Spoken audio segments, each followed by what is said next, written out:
Olá, muito bom dia! Sejam bem-vindos a mais um programa TV e News, onde eu e você teremos uma manhã recheada de notícias, temas importantes, entrevistas especiais e, claro, tem participações aqui para você de casa de toda quarta-feira. Hoje tem mais um PQP com o Toné. E, além de tudo, o programa está recheado de coisas boas. Tem a Bran Feldman chegando já já com o Entenda Direito e Barbosa Filho também está aqui conosco. Mas antes de passarmos aqui a bola para todo o nosso conteúdo de hoje, quero iniciar com a previsão do tempo, já que hoje Itabuna, além desse tempo quente, aquele calor, também ali tem uma previsão e uma espera para chuva. Então, o tempo hoje em Itabuna, embora esteja muito quente, há sim uma formação para chuva. A gente espera essa chuva até o finalzinho do dia, então ali por volta das 15, 16 horas, pode começar uma chuvinha. No entanto, passar bastante protetor solar hoje na criançada, você de casa também usar bastante protetor solar, beber água, se hidratar para se proteger. Ilhéus também tem previsão aí de chuva forte hoje. Desde meia-noite já tinha, no entanto, até o momento não choveu e tem uma formação ali então de nuvens. Itabuna nesse momento marca 30 graus, com máximas de 32. O tempo permanece quente por aqui hoje. Ilhéus 29, com máxima aí de 31 graus. Salvador, que o nosso carnaval já começou por lá. Salvador já está em ritmo de folia, com trio, muitos foliões ali esperando então para aproveitar todo o circuito.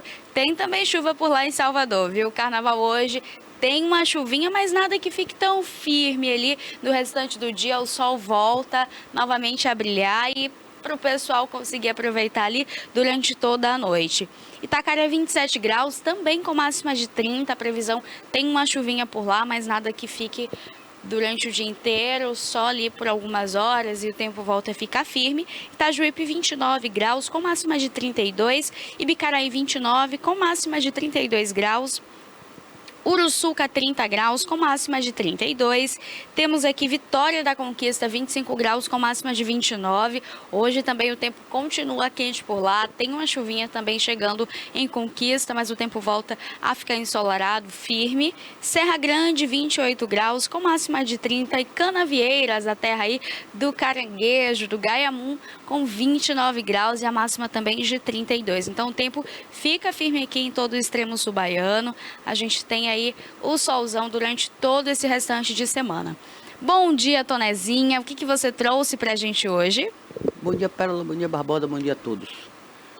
Bem, hoje a gente vai falar, nós estamos em ritmo de carnaval, vamos falar de carnaval. Que é essa superlotação nas ruas, está chamando a atenção do Ministério Público, principalmente em São Paulo. A gente vai falar. Vamos falar também sobre esse negócio de IPVA, o desconto de 15%. Terminou ontem, mas você ainda tem um desconto de 8% até o dia 25. E essa história da piscina numa academia em São Paulo, que deixou uma vítima fatal, com esse problema de mistura desses produtos químicos manuseados por pessoas irresponsáveis que não são qualificadas para mexer com isso. Pérola. Quem hoje está conosco aqui também é o Barbosa. Barbosa Filho, bom dia, está com você. Bom dia, Pérola. Bom dia, amigos assinantes, telespectadores, internautas, você que assiste pelas redes sociais. Muito obrigado pela sua audiência. Olha, o Instagram esse mês bateu 1.200.000 visualizações, viu? Muito grato a você que segue a gente pelo Instagram. Você que não segue, vai lá, segue a gente. Eu fico muito feliz com esse feedback, que a gente tem através das redes sociais. E também, Pérola, abraçar quem assiste a gente pelo tviplay.com.br, nosso portal. Lá tem notícias atualizadas sobre a sua região, a Bahia, o Brasil e o mundo. Nós somos parceiros do melhor e maior jornal do Norte e Nordeste do Brasil, que é o Jornal à Tarde. Se você entrar lá no nosso portal, você vai no ícone Notícias, clica lá e você vai direto para a página do Jornal à Tarde sem pagar, mesmo sem ser assinante. A TVI te dá esse presente, tá bom? Aí você fica lá, tudo que você precisa saber, que está acontecendo, notícias atualizadas minuto a minuto, tá certo? E lá também no TV Play, você ainda tem acesso ao streaming. Tem produtos que são colocados lá, mensalmente atualizados, documentários, minisséries e outros produtos que a gente vai colocar durante esse ano lá. Tem 8 produtos novos aí prontos para chegarem e a gente vai estrear ainda até março, né? A gente vai estar estreando esses produtos inéditos, só vai ter no tviplay.com.br.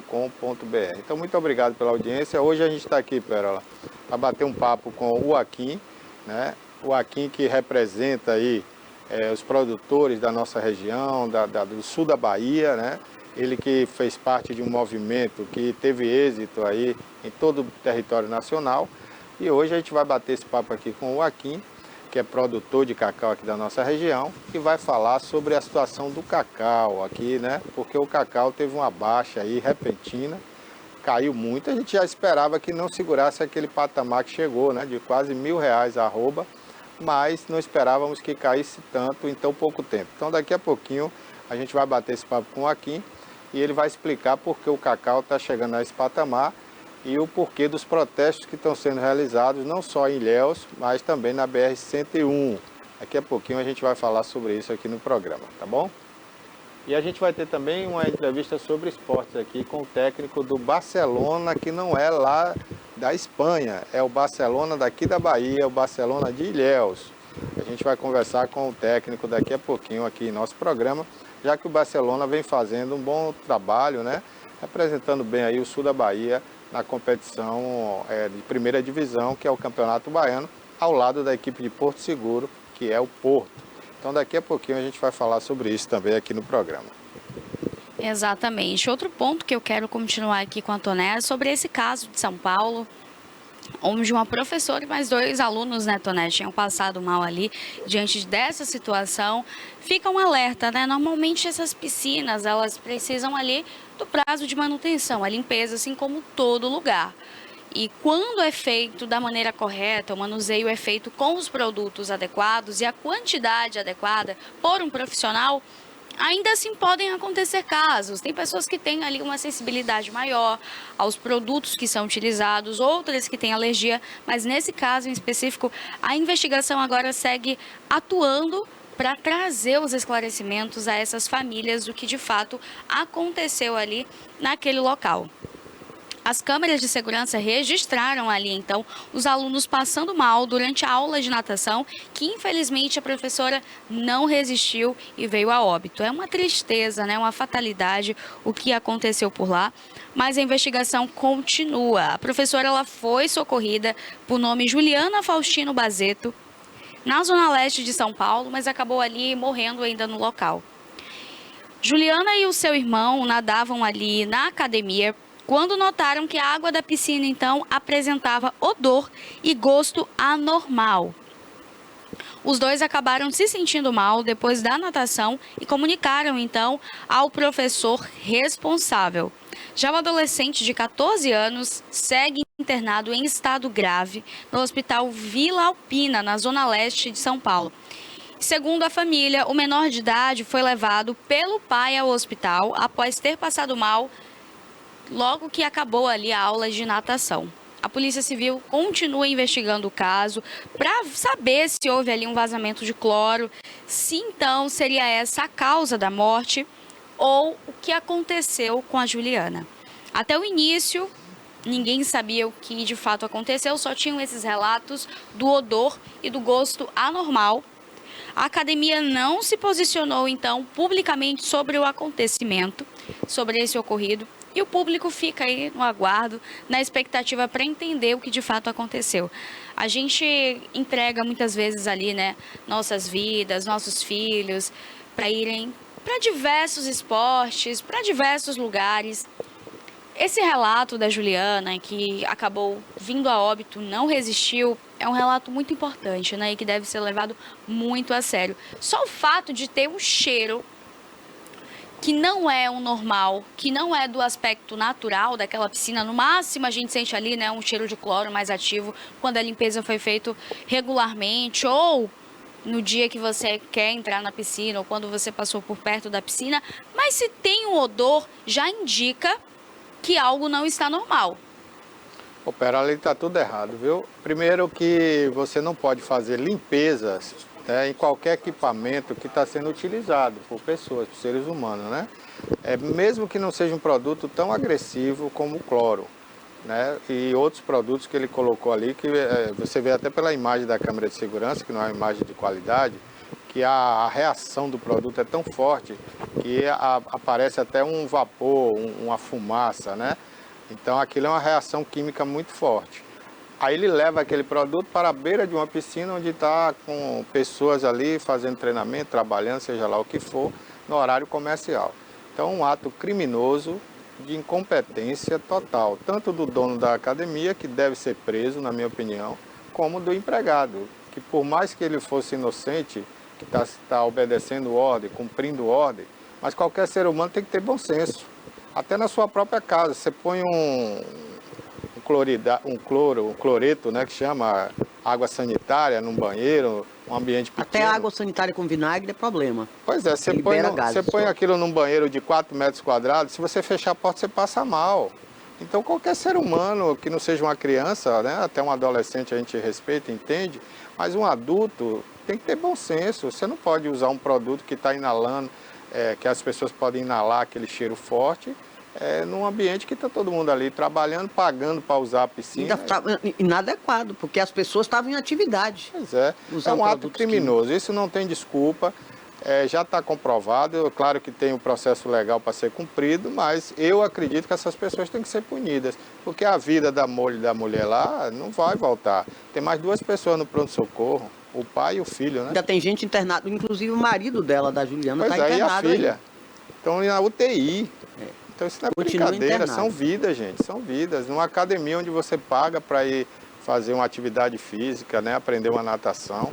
Então tem que ser punido, e punido sério, para que outros casos como esse não venham a ocorrer no Brasil. Porque o que tem de academia aí, meia boca, que não sabe o que está fazendo, só pensa em ganhar dinheiro, não segue padrões e normas, não temos fiscalização para nada nesse país.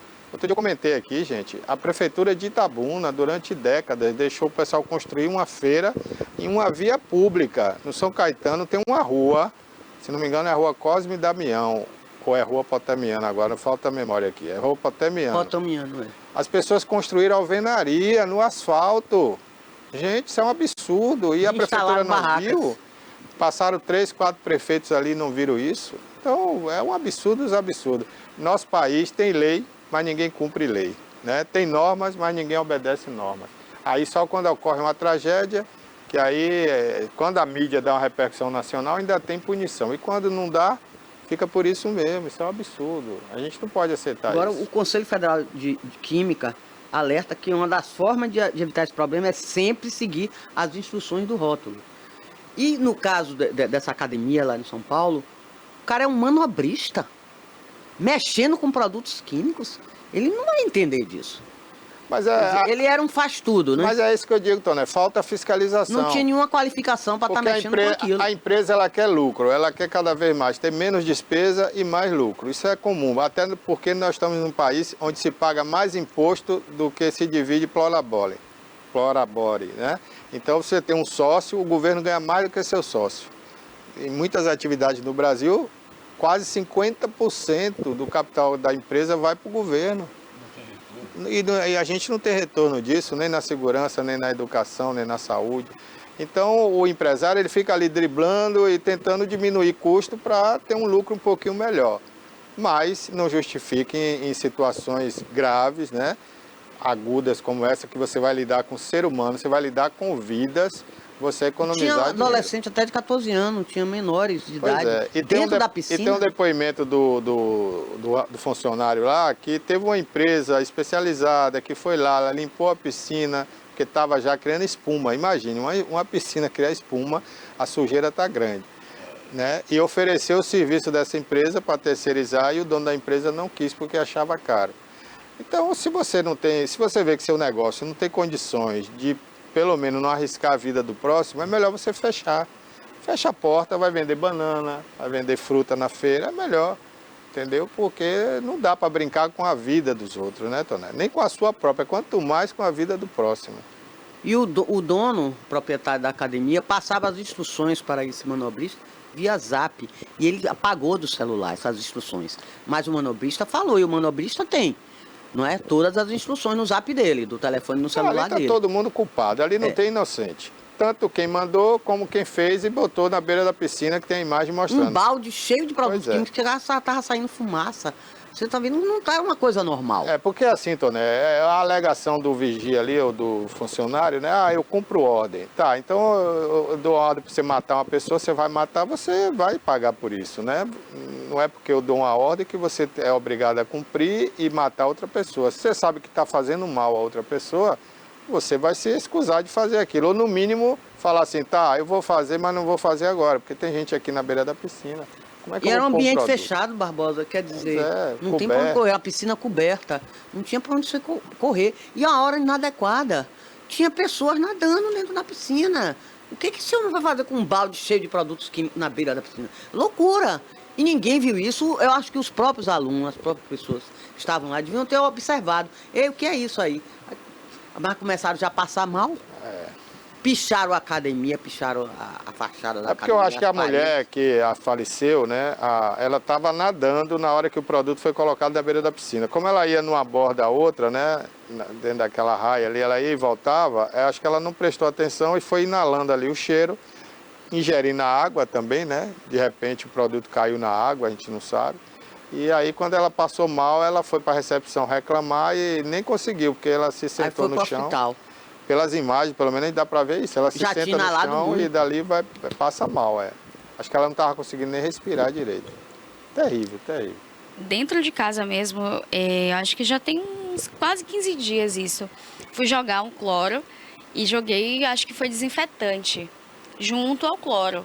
Questão de 2 minutos, 3 no máximo. O cheiro já era tão insuportável dentro do banheiro que eu comecei a tossir. E ainda assim, como se fosse um início ali de falta de ar, uma dificuldade já respiratória. Agora, essa moça, o que mais me assusta é que, assim, ela estava dentro da água, quando ela sai da água, ela já passa mal ao nível de cair.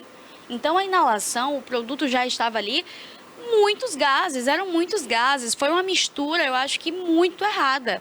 Não acredito que apenas a quantidade do produto, e sim a mistura que não deveria ser feita. Era uma mistura ali que causou a letalidade, né? Levou a vida da Juliana. E o adolescente se encontra em estado gravíssimo internado. Está em um estado que a família clama e tem a esperança de que volte, mas os médicos ainda, né, acham que... Olha lá, ó. Você vê que o produto ele está evaporando ali, ele está... Sai fumaça. É porque assim, é reação química. Eu não estudei química, né? Mas qualquer mistura que você faz... E às vezes, tem uma reação percebe química. que você está inalando aquilo está penetrando, você vai desfalecendo. Pois é. Né? Sem perceber o que está. Olha lá, a mulher passou mal a ponto de não conseguir nem andar mais, né? Olha, Pérola, você tem que ter cuidado. Mistura de água sanitária com vinagre pode gerar gases tóxicos que causam danos severos às vias respiratórias. E outra coisa, amônia é um perigo, com alvejantes. Pode resultar em substâncias que causam queimaduras. Quer dizer, são as coisas domésticas que a gente usa para limpeza e higienização da casa, do banheiro, cozinha, que a gente tem que ter cuidado. E ler os rótulos. Mas esses rótulos, às vezes, não são tão específicos para a gente ler, para a gente entender. Às vezes eu mesmo não leio. A água sanitária jogo lá no banheiro, no vaso... Estou jogando, junto com desinfetante, tudo. Fora que as letras são minúsculas, então para a pessoa enxergar, você tem que aproximar bastante do rosto e passar ali um bom tempo tentando ler para decifrar. Então, poderia ser um rótulo que a linguagem fosse mais clara, mais simples e também com as letras maiores, né, que realmente fornecessem as informações. A justiça, né, a lei obriga o seguinte, que a fonte tem que ser Arial, que é uma fonte comum a todos, né, e não pode ser letra serifada e tem que ser tamanho 10. Só que a que vai na embalagem, às vezes não chega nem a 5, é muito pequena. Uma pessoa que tem idade, que usa óculos de grau para enxergar, tem dificuldade. Qualquer pessoa vai ter dificuldade. Então, eu acho que essa questão de segurança tinha que ser mais obrigatória mesmo, né? Cobrar a multa das empresas. Mas é o que eu falei há pouco, Toné. a gente está enxugando gelo, né? Não existe fiscalização em nada no Brasil. Só fiscalizam se você paga ou não paga imposto. E não tem orientação. Por exemplo, eu já tive uma piscina em casa, então eu comprava cloro, mas eu não comprava aquele grande, aquele balde, não. Que ali tem o rótulo, lá tem as instruções, explica tudo direitinho. Comprava assim, como diz, a retalho, comprava lá, me dê aí 1 quilo, meio quilo, 2 quilos. E nunca ninguém me disse nada. De que forma eu deveria usar, e qual a quantidade, em que momento, em que ambiente. E sim, ainda tinha outro aspecto. Isso que eu lia, eu ia para o Google e via. Você, às vezes, quando colocar o cloro, você tem que dar um tempinho. Ou é 24 horas, ou então tem 12 horas, para você usar a piscina. Você não pode colocar e você ir já nadar. Mas isso ninguém nunca me disse isso. Aqui mesmo tem uma loja que vende os produtos químicos para piscina, aqui na Juraci Magalhães, eu sempre comprava lá. Nunca ninguém alertou qual era o problema. Eu que fui no Google pesquisar, porque o cheiro é muito forte. Você inalar aquilo é perigoso. É isso aí. Olha, fica o alerta aí, Pérola, inclusive para quem tem piscina em casa, condomínio, né? Porque observar isso. Porque essa história também, Toné, você falou aí, ó, quem tem piscina tem que saber por que tem uma piscina e como usar, né? Não adianta só botar água dentro da piscina e depois... para limpar, assim. Compra cloro. Aí você compra assim, a quantidade que você quer. Não pode ser assim. Tem que ter alguém que oriente, tem que pagar um profissional. Mas o vendedor nunca fala isso. O ideal é pagar um profissional, né? Para você não ter prejuízos com a sua família. Paga mais caro, não é você. É igual aquela uma garantia, né? É igual a história, né? Que eu sempre lembro do Tiririca, né? Quando o Tiririca ficou milionário, aí ele disse que o sonho dele era comprar uma mansão. Aí eles compraram uma mansão. Só que depois ele não tinha dinheiro para pagar o jardineiro para cuidar da mansão, do jardim da mansão, a pessoa para cuidar da piscina, os cozinheiros para tomar conta da cozinha, que era gigante. Então aquela história, comprar é fácil, administrar que é o problema. A manutenção. Manter, né? Para manter. Então tem que ter cuidado. Ainda mais isso que mexe com produtos químicos, tem que ser pessoal qualificado. Esse manobrista, o que ele entende de produtos químicos? Nada, eu acho que nem sequer lê o rótulo. Porque ele, ao invés de misturar isso fora do ambiente, não, ele levou para a borda da piscina o balde. Olha, eu estou aguardando a qualquer momento aí o link, viu, Cássio? Você me informa aí quando o entrevistado estiver no link, que essa entrevista é rápida, para depois a gente entrar no tema aqui do cacau, que tenho certeza muita gente está esperando aí a entrevista. Inclusive vocês podem mandar perguntas, né, Pérola? Passa aí o endereço, Pérola, do nosso WhatsApp, né? As pessoas podem enviar perguntas, inclusive pelo WhatsApp, através de vídeo, não de áudio, né, Pérola? Que aqui é a televisão. Então o ideal é mandar vídeo na horizontal, que a gente vai publicar aqui sua pergunta para o entrevistado. Exatamente. Você pode estar enviando, então, aqui para a nossa produção, para o Cássio que vai estar atento aí, trazendo essas imagens aqui para você. O telefone de contato do Cássio é 739-8212-8134. 73... Não, tá ali no vídeo, ó, você leu errado. É 8112 2001. É o WhatsApp da TVI. Pronto, mas você tá dando particular. O do Cássio, eu vou deixar, viu, Cássio? Vai dar o seu celular aí no ar. Cássio, não. Pode dar. Aí, Cássio falou que pode. O seu ou de pode? Pérola? O pessoal que está em casa está querendo de Pérola, viu? Não, o Cássio, pronto. Esse número que aparece na tela pode ser enviado. Já passei o do Cássio, porque o Cássio está sempre aqui atento, ele vai recebendo e traz. Então, a qualquer momento que a gente estiver no ar também, ele manda ali já um WhatsApp. Pérola, olha, a gente tem aqui uma informação, uma denúncia, a gente tem um assunto pertinente do telespectador, a gente traz para você. 73981-12-2001. Então, pode salvar aqui o contato da TVI, manda o seu vídeo, manda ali seu feedback, que a gente vai adorar ter você aqui como amigo, como parte da família também. Então, a gente fica no aguardo, né, Barbosa, da chegada aqui do link. Eu acho que Cássio tinha passado o link errado aí, mas ele passou outro aqui agora. Sim. Então, acho que o entrevistado agora vai acessar lá, porque ele deve estar tendo problema, então, viu? E hoje tem a Brafeld, ó, já chegou aqui no estúdio, já tem Entenda Direito. E hoje o que vem? Olha, hoje tem o que, Abram? Fala pra gente já aí, me diga, pra eu contar pro pessoal o que vem hoje. Qual é o episódio de hoje?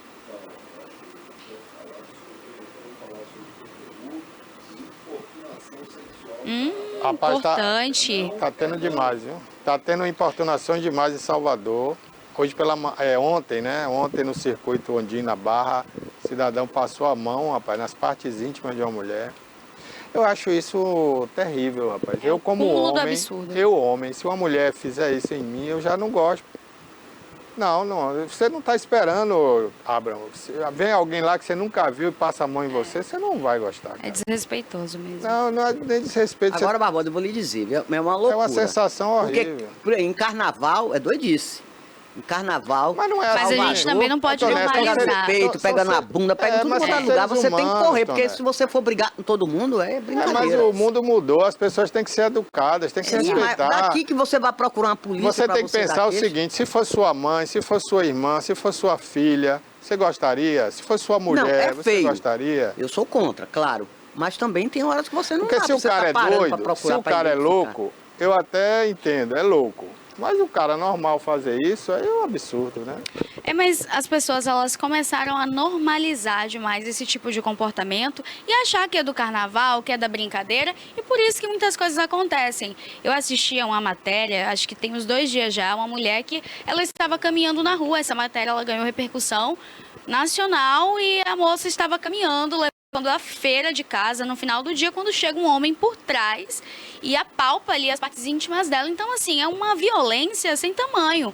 Eu acredito que isso se normalizou no carnaval pela multidão e as pessoas acharem justamente isso. Mas aí não foi nem na folia, aí que foi não tem fora como... da folia, foi andando então, na mas rua. é justamente isso. Quando a gente normaliza ali da curtição e que pode, as pessoas elas não entendem que aquilo ali pode ser um crime e pode ter uma punição, uma penalidade. Então, eu acho assim que o carnaval é para curtir, aproveitar. Quem quer se conhecer, quer trocar contato, trocar beijinho, faça com consciência. Agora, você invadir o corpo do outro, aí eu Pode acho que até- já é eu acho até legal você outro admirar, aspecto. né? E hoje, graças a Deus, rapaz, eu queria ter 20 anos atrás ou 30 anos atrás. Já eu passou também. disso, né, Porque Barbosa? na minha época, Depois de 20 anos, né? na minha época, as mulheres para mostrar a perna era uma dificuldade. Agora é um pedacinho de pano aqui, um aqui e outro aqui, um tapa-sexo. Verdade. Então você pode apreciar sem pagar nada, sem correr riscos.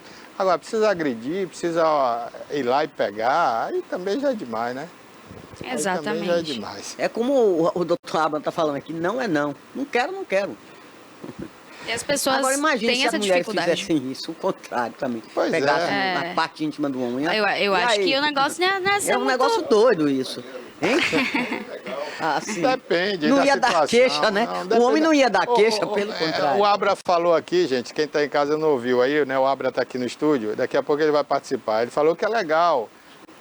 Tá, mas depende de quem é, do momento que é. Não é sim. assim, qualquer pessoa chegar e pegar. Eu, por exemplo, É não até um gostaria. susto, hein? Já pensou, você tá aqui do nada, aquela mão ali, eu acho que... Mas esse caso, Abraham, Pérola, eu pelo acho que amor foi em de Salvador, na Bahia, não foi não? O qual? Dessa mulher, eu acho que foi Não, na essa Graça. mulher... Não, essa Não, mulher foi em foram- São Paulo. Foi em São Paulo? Foram 2 em Salvador anteontem. Teve 2 em Salvador. E uma ontem, no circuito ontem. Agora essa que Essa é de São Paulo. Essa foi na Graça. Teve um que disse que esse cara já é famoso. Tá ficando famoso. Sim.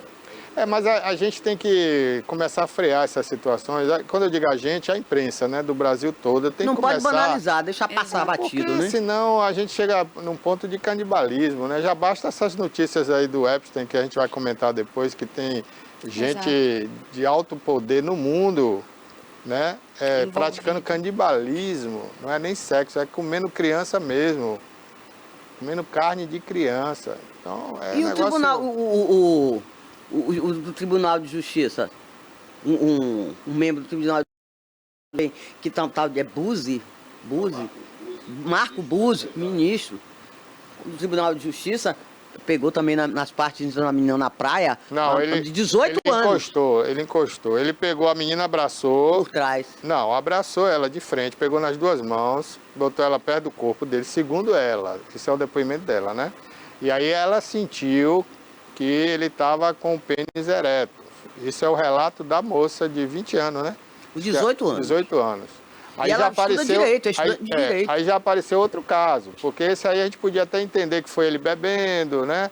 que a intenção E dele a família dela era estava hospedada na casa de praia dele, Camboriú, Pois Santa Catarina. ele tinha uma relação íntima com a família, de amigos, né? E a menina chamava ele de tio. Está afastado ele das funções, só agora o salário está caindo na conta. Quem afastou foi o Nunes Marques, né? Que é do Supremo Tribunal Federal.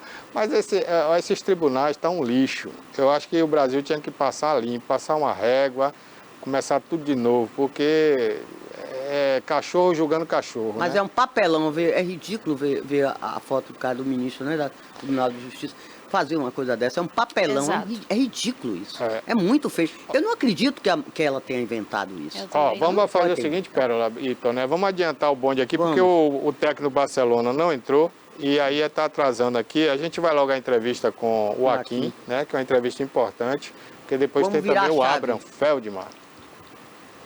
Exato. Vamos lá. Então a bola está com você, Barbosa. Ok, então vamos conversar aqui com o Akin, né? Como ele está mais conhecido aqui, sobrenome de peso aí, produtor da nossa região, aqui da Bahia. E a gente vai falar sobre cacau. Ele já veio aqui outras vezes, a gente já falou do Movimento Zero, Invasão Zero, né? Que ele liderou aí em todo o Brasil esse movimento. E agora a gente vai falar especificamente sobre o cacau. Akin, muito obrigado por você ter vindo ao nosso programa, atendendo o nosso convite. Fico muito grato, né? E é um prazer tê-lo aqui. Eu vou dividir o prazer, né? A satisfação com vocês, com o Toné, Pérola, o amigo que está presente, Abraham. E todos aqueles que estão assistindo, né, e vão assistir essa entrevista. Eu vou dar a minha contribuição como produtor, pouco que sou do cacau, eu estou muito focado na pecuária, como coordenador ainda. Ah, você é mais da pecuária, né? O meu cacau é pouco. Não é? Eu lido com essa questão de cacau há 25 anos. Até porque eu sou filho de portuário. Então, meu pai foi fiel dos armazéns ali em Ilhéus, inaugurou o porto de Ilhéus, foi tomar conta de um dos 2 armazéns de Ilhéus.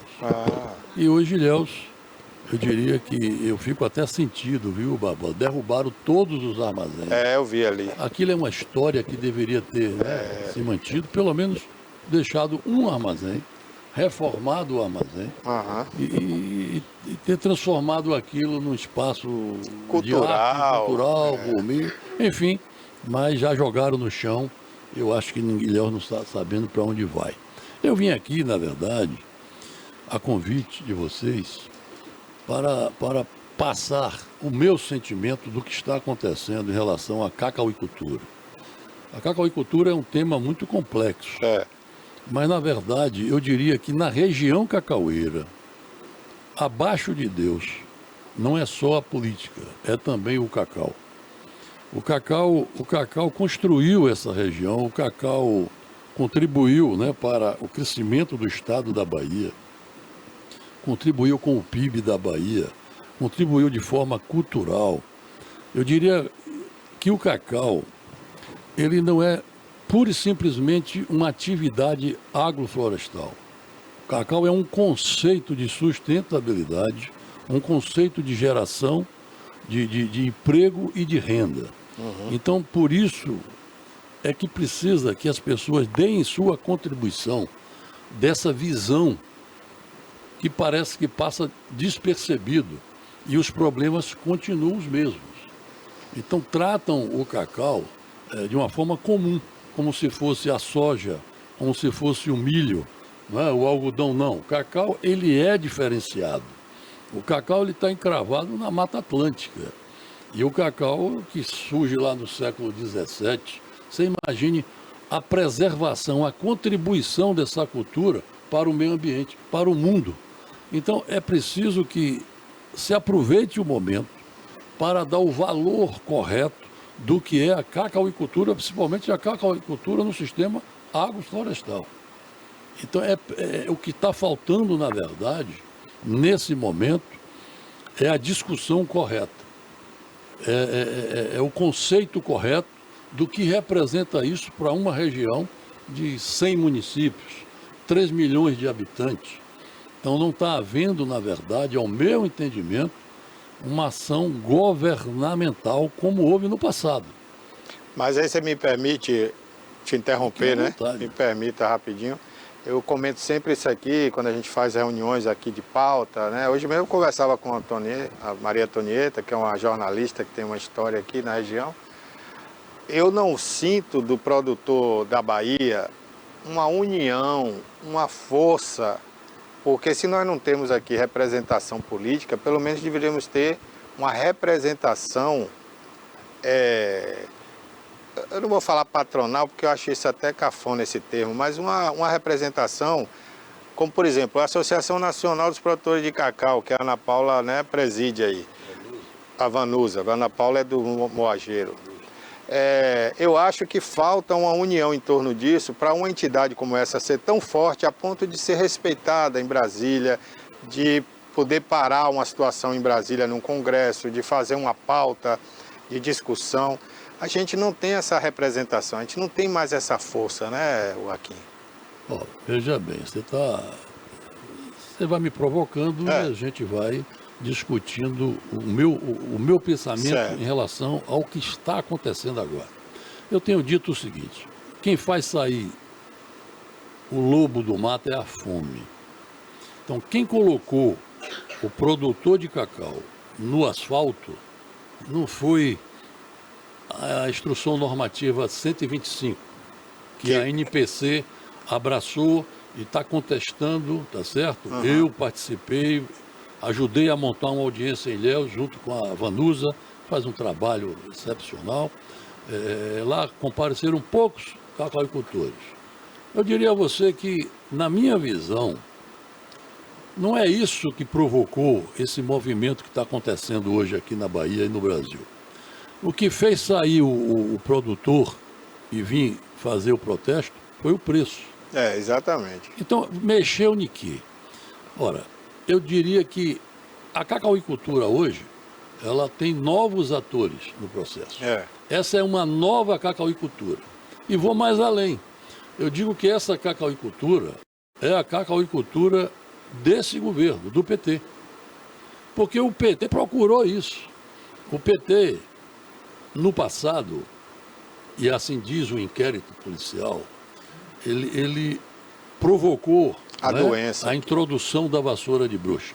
Ele dizimou o potencial da região cacaueira, dizimou a cacauicultura.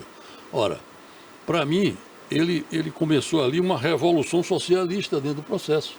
Então ele tira o médio produtor, o cacauicultor tradicional, e aqui é preciso se registrar o mérito desse produtor, porque quem levou a região a essa potência mundial, como o segundo maior produtor de cacau do mundo, foi esse produtor. Então, por que é que eu estou querendo chegar nesse comentário? Agora vem o desafio. Essa é a minha visão que eu estou colocando. Qual é o desafio? Ora, o governo destruiu aquele modus operandi, vamos dizer assim, aquele modelo de produção, e introduziu o sistema familiar da agricultura do pequeno, porque é esse que atrai o PT, porque é nesse que vota no PT. Então, esse movimento que você está vendo aí em cima do asfalto, essa turma toda vota no PT. Então, não estou dizendo que está certo ou errado. É o direito de cada um. É o direito de cada um de escolha. Agora, o PT tem um desafio. Agora, o produtor tradicional, ele vai observar, porque ele fez a parte dele. Ele desbravou, ele plantou, e a coisa mais importante do processo, ele mantém a floresta em pé. Porque o cacau cabruca, ele é diferente do cacau a céu aberto, né, que traz um passivo enorme. Exatamente. Não estou dizendo que o cacau a céu aberto, aí é uma questão técnica, mas para mim ela traz um passivo enorme. Claro, inclusive era para ser o cacau mais valorizado do mundo nosso aqui. Mas é aí que eu quero chegar. Então, quando você irriga, faz a céu aberto, você traz um passivo, você gasta água, gasta energia. É diferente do produtor que preserva, lá na cabruca, que desbravou, que está combalido de tudo, clima ruim, às vezes, seca, não tem crédito, plano de dar errado. Às vezes umidade demais por causa da floresta. Renegociação de dívidas. Não tem o controle climático correto, porque o cacau precisa desse equilíbrio, temperatura, chuva, essas coisas todas, e o produtor vem enfrentando isso. E ele enfrenta, acima de tudo, a questão fitossanitária, que agora é uma ameaça. Né? É isso que a NPC está discutindo, que eu acho que é importante. Com certeza. Agora, o produtor que hoje é o novo ator da cacoicultura, esse que produz ali em 20 hectares, 5 hectares, 3 hectares, esse representa o governo. Aí agora vem o desafio que eu deixo aqui. Eu espero até que as autoridades... Esse pequeno produtor, como eu falo, agricultura familiar, esse modelo implantado pelo IPT, tem condição de atender a demanda? Não, é uma soma, né? É uma soma. É uma soma. Agrega. Agrega porque é um somatório, então é quantidade, né? Hoje você soma, né, tudo, né? 90% do produtor hoje é tido como um pequeno produtor. Pequeno produtor. Na África é assim. Na África é assim. Na África, No quintal de casa, eles É plantam assim, cacau. então você vê, Gana, Costa do Marfim é 60% da produção mundial. Então, o Brasil hoje tem esse modelo, porque o grande perdeu a produção, porque ele está dentro da cabruca, a cabruca tem dificuldade de produzir. Olha, é uma média de 12 arrobas, porque ele abandonou praticamente. Uma coisa que você pode chegar na cabruca a 80 arrobas, 60, 100, e o cacau a céu aberto, já existe aí até o cacau 500, eu não acho que é 500, mas pode ser 150, 200 arroba, ou até mais. Até Os mais. técnicos querem mais, mas eu não estou vendo isso. Onde eu quero deixar claro aqui, na minha participação hoje, e amanhã eu vou estar aqui no também podcast, no trabalho de vocês aqui, eu fui convidado pelo Val, né? Val Cabral. Vou trazer documentos em outras situações do que esse governo está fazendo com a Bahia em relação à agricultura familiar, documentos que eu levei para a CPI de Brasília, o investimento que o governo faz. Agora eu não estou vendo o resultado. Então o pequeno precisa ouvir aqui o que nós estamos conversando. Essa cacauicultura de vocês é a cacauicultura do governo. Do governo do estado da Bahia. Esse modelo. E do governo federal. É do federal. Também. Porque o governo é o mesmo. É o mesmo. Então agora está o desafio. O que o governo vai fazer para resolver o problema do pequeno que experimentou cacau de R$1.000 e agora está experimentando de 220, 230. Então o que tirou ele do mato, lá da roça, não foi aí a vassoura, o drawback, nem a não monilha, foi a monilha, a né? norma, a IN 125. drawback? Drawback é um processo, né, de comercialização que beneficia o importador a não pagar imposto, porque ele importa o produto, industrializa o produto e retorna o produto para a origem. Sem pagar imposto. Sem pagar imposto, esse processo desde todo. que ele retorne o produto. Quem fiscaliza? Ninguém sabe. Quanto produz? Porque ele, para fazer isso, ele tem que justificar que aqui não tem cacau. Exato. Agora eu pergunto, ninguém está sabendo dizer realmente quem produz, quanto produz. Quanto se produz no Brasil. Então a indústria é que diz, esse ano chegamos a 150 mil toneladas, chegamos a 100 mil, a 200 mil. O Brasil já chegou a 400 mil toneladas.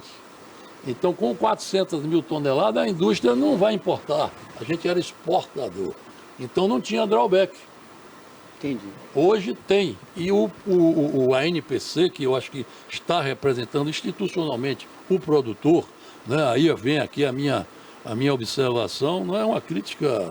Eu quero fazer uma crítica construtiva, né, ao sistema FAEB, à CNA, é quem deveria estar na frente disso. A FAEB ainda existe? Olha aí a pergunta. Então, não sou eu que estou falando. É a Federação da Agricultura do Estado da Bahia. É da jornalista, porque ela eu não estou perguntando vê porque na minha época a FAEB desempenhava um papel importante. Eu me lembro até. Então, hoje em dia não tem mais. Quais são as entidades representativas do cacau hoje? Aí, quando se falou na FAEB, a jornalista perguntou, ainda existe? Então, isso é uma realidade. A jornalista é daqui da região. A Toner daqui de Itabuna, é da região do cacau, conhece essa história. E agora a FAEB vai negociar, naturalmente, porque nessas horas eles aparecem para emitir a nota. Então, o produtor precisa estar alerta a isso. Eu volto a dizer, o momento é de vocês. O novo representante da cacauicultura, aos meus olhos, é o pequeno. Aquele pequeno que o PT preparou. Aquele do PA, aquele do assentamento. Esse cidadão está agora sentindo na barriga o custo do que é produzir. Agora, há interesse do PT transformar esse miudinho do Em Bolsa grande. Família em empresário? Em grande? Quem disse não fui eu, foi o Lula que disse. Ele disse que o cara quando ganha mais de 5 mil não vota mais no Deixa PT. de votar no PT.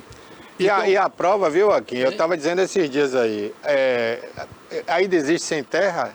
Existe. Teve um encontro em Salvador, muito sem terra. Mas como existe sem terra? Se o governo que prega o fim do sem terra, né, para dar terra a todo mundo, fazer uma reforma agrária, está no poder há 20 anos e não fez essa reforma. A mesma porque coisa com Fome Zero. se a gente for somar, tirar aí Michel Temer 2 anos, Bolsonaro 4 anos, são 6 anos a menos. O resto foi governado pelo PT. Mesmo Michel Temer, esses 2 anos, a gente pode colocar na conta, porque Michel Temer era vice de Dilma. Então tira só 4 anos de Bolsonaro, o PT está no poder há 16 anos. A Por que vida não toda. fez essa reforma agrária? Não era para ter um sem terra mais no Brasil, gente? Não era. Olha, preste atenção, né? A minha visão é uma visão... E eu não estou falando isso aqui como política, como campanha, Não, a eu gente tô é falando um aqui fato, agora né? como membro, um cara que lida com engenharia. Aham. Né? A minha visão é cartesiana, é pragmática, né? O governo último do PT na Bahia lançou um programa. O único até hoje. Está mexendo aí, só de empréstimo, 26 bilhões. Fora o que arrecada. É porque o ICMS da Bahia é um dos mais caros do Brasil. Fora o que arrecada. Então, repare. Qual foi o programa que o governo lançou da Bahia, do PT? Bahia sem fome. Bahia sem fome. Fome Zero. Peraí. Quantos anos de Wagner? 8. Rui mais 8, 16. 4 de Jerônimo agora. Não, o Jerônimo lançou no início. Quer dizer, depois de 16 anos, com o maior investimento na agricultura do MST, do invasor de propriedade, da reforma agrária, entre aspas, que eles dizem que fazem. Eu nunca vi reforma agrária com invasão de propriedade. Eu desconheço. Porque a lei 4.504, que é a lei da reforma agrária, né, do Estatuto da Terra, não diz na lei que você tem que invadir. Existem processos, mecanismos, né, dentro da ordem para você fazer a reforma. A desapropriação, a compra, tudo isso é legal. A reforma agrária é legal, mas se ela for usada de forma correta. Então o governo lança o Bahia Sem Fome. Por quê? Para ainda estar com fome. Quer dizer que a Bahia, ele reconhece. Era para ser um estado exemplar, né? Porque Não, ele reconhece. o PT aqui está já há 20 anos Por no isso que eu poder. quero linkar isso à cacauicultura. Porque a cacauicultura seria um modelo que ele deveria Usar, né? usar como um modelo a nível mundial, de preservação, instruir o pequeno, aquele que ele diz que está na reforma agrária, incentivar, dar assistência técnica, dar ciência e controlar, ajudar na questão comercial, para que ele saia da miséria. Isso aí seria um modelo até ideologicamente falando, né? Para outros países, porque eles aqui acabaram com o burguês, né? Porque eles acabaram com o produtor de cacau, destruiu a vida dos burgueses, né? Como eles falavam, Isso. e começou do zero com a agricultura familiar. Só que aí eles destroem também a CEPLAC, que a CEPLAC deveria ser a propulsora, né, dessa nova agricultura, né, familiar do cacau, e destruir a CEPLAC também. Acabaram com o maior centro de pesquisa do mundo. Estava aqui em Itabuna, na CEPLAC. Itabuna e Ilhéus. Destruíram a CEPLAC, porque a CEPLAC tinha a cara do produtor de cacau. E ela foi construída pelo produtor. Pelo produtor, exatamente. Então, ele acabou com tudo isso. Então, volta a pergunta. Vai fazer o que, governador? Vai fazer o que, presidente? Com esse modelo que vocês criaram na Bahia. Está aí o desafio. Eu estou aguardando, eu como observador, como um ativista, crítico também do processo, eu não concordo com o que foi feito. Eu quero saber o seguinte, vai fazer o que com os pequenos? Vai resolver o problema do preço? Porque a questão da sanitária, vamos imaginar que amanhã, né, o governo consiga suspender a instrução normativa e a indústria pare de importar. E o preço, como é que fica? Se não resolver o preço, o produtor continua com o mesmo problema. Porque o pequeno não enxerga muito essas coisas. Tinha que ter uma política de governo, né, para rever essa lei do drawback, né, que beneficia o cacau vindo de fora, rever essa questão toda e rever também essa situação de quem fiscaliza a quantidade de cacau produzido no Brasil. Eu vou um pouco mais além. Eu digo que a questão da cacauicultura, ela é tão importante para a preservação ambiental, geração de emprego. Olha que modelo que ninguém supera esse modelo. Você preserva, gera emprego, gera receita. É verdade. Então você acaba com a fome, você emprega o cidadão, você tira ele do Bolsa Família, vamos dizer. Não sei se é interessante tirar. Estão batendo quase 50 milhões Bolsa Família. E agora vem o gás. E agora o Bolsa Gás. Então o governo, eu acho que não é uma política só de governo. O cacau deveria agora abrir uma discussão em Brasília, é uma política de Estado. Porque, rapaz, você viu a COP30? Ninguém falou do cacau. Ninguém falou do cacau. E o cacau, mata, é isso que eu ia dizer, o Pará é um dos produtores de cacau. Foi de lá que veio a vassoura de bruxo, num país que você traz a COP30, era para ser discutido, né? Esse modelo de desenvolvimento, ele é insuperável. Ele é unânime no mundo. Não tem igual. E ninguém falou. Pois é, você discutiria ali a maneira de se preservar o meio ambiente produzindo cacau, produzindo renda, não entrou em pauta, nada. Eu sobre isso, publiquei cartas, quer dizer, mas eles não têm compromisso. Isso é uma realidade. Então, a Bahia está distante do propósito maior, que é resolver definitivamente o problema da cacauicultura. Mas vocês não tiveram com o governador numa reunião, ele disse o quê? Prometeu o quê? Vocês não tiveram lá agora? Não, eu não... Teve uma reunião que tinha um bocado de gente lá. É a forma de você colocar. Mas você não foi, né? Não, eu não participo. Agora, eles foram e agora parece que foram ao ministro. Rui Costa. Da Agricultura. Da Agricultura. Então, já foi publicado que os movimentos estão suspensos. Me parece que não vão fazer mais movimento. Quer dizer, você vai para uma reunião com o ministro e lá você já é engabelado. Você já tem promessa e o movimento já morreu aí. E cadê a solução? É claro que não vai ter solução. É claro que vai ter conversa para. Mas ele prometeu o que, o governador aqui? Você saberia dizer assim? O que foi que o governador prometeu agora, recentemente? Olha, o governador prometeu levar uma pauta que foi entregue a ele, às autoridades competentes, que é o caso do ministro, enfim, a quem pode resolver esse problema. E ele se coloca como se ele não pudesse resolver. Então ele vai ser um intermediário? Ele vai ser um intermediário, é o meu entendimento pelo pronunciamento dele. O que eu acho agora é o seguinte, é preciso que esse movimento, né, não parasse e buscasse, na verdade, o foco do problema. E não ficasse só nessa discussão política, ideológica, partidária, e promessa, campanha vindo aí eleitoral, e só ver promessa. E isso vai ficar esse problema eternamente. O que está posto, ao meu entendimento, é o desafio. A agricultura agora, a cacauicultura, tem um novo modelo. É o modelo da cacauicultura do pequeno, aquele que não é mais coronel, aquele que é o soldado do processo, aquele que é fruto da política socialista do PT. E o PT vai levar essa cacauicultura de 100 mil toneladas para 400 mil toneladas. Esse é o desafio que eu quero ver, porque a previsão, Barbosa, para 2030 é 400 mil toneladas. Previsão. E para 2035, 700 mil toneladas. Isso se vendeu aí, a indústria vendeu isso, os institutos venderam isso. Isso é o que a gente está sabendo. Agora, como é que você vai chegar a essa produção com esse preço? Então, há um grande desafio. Ou a cacauicultura é tratada como ela deve ser tratada, por isso que eu digo, falta ação de Estado, como foi feito no passado.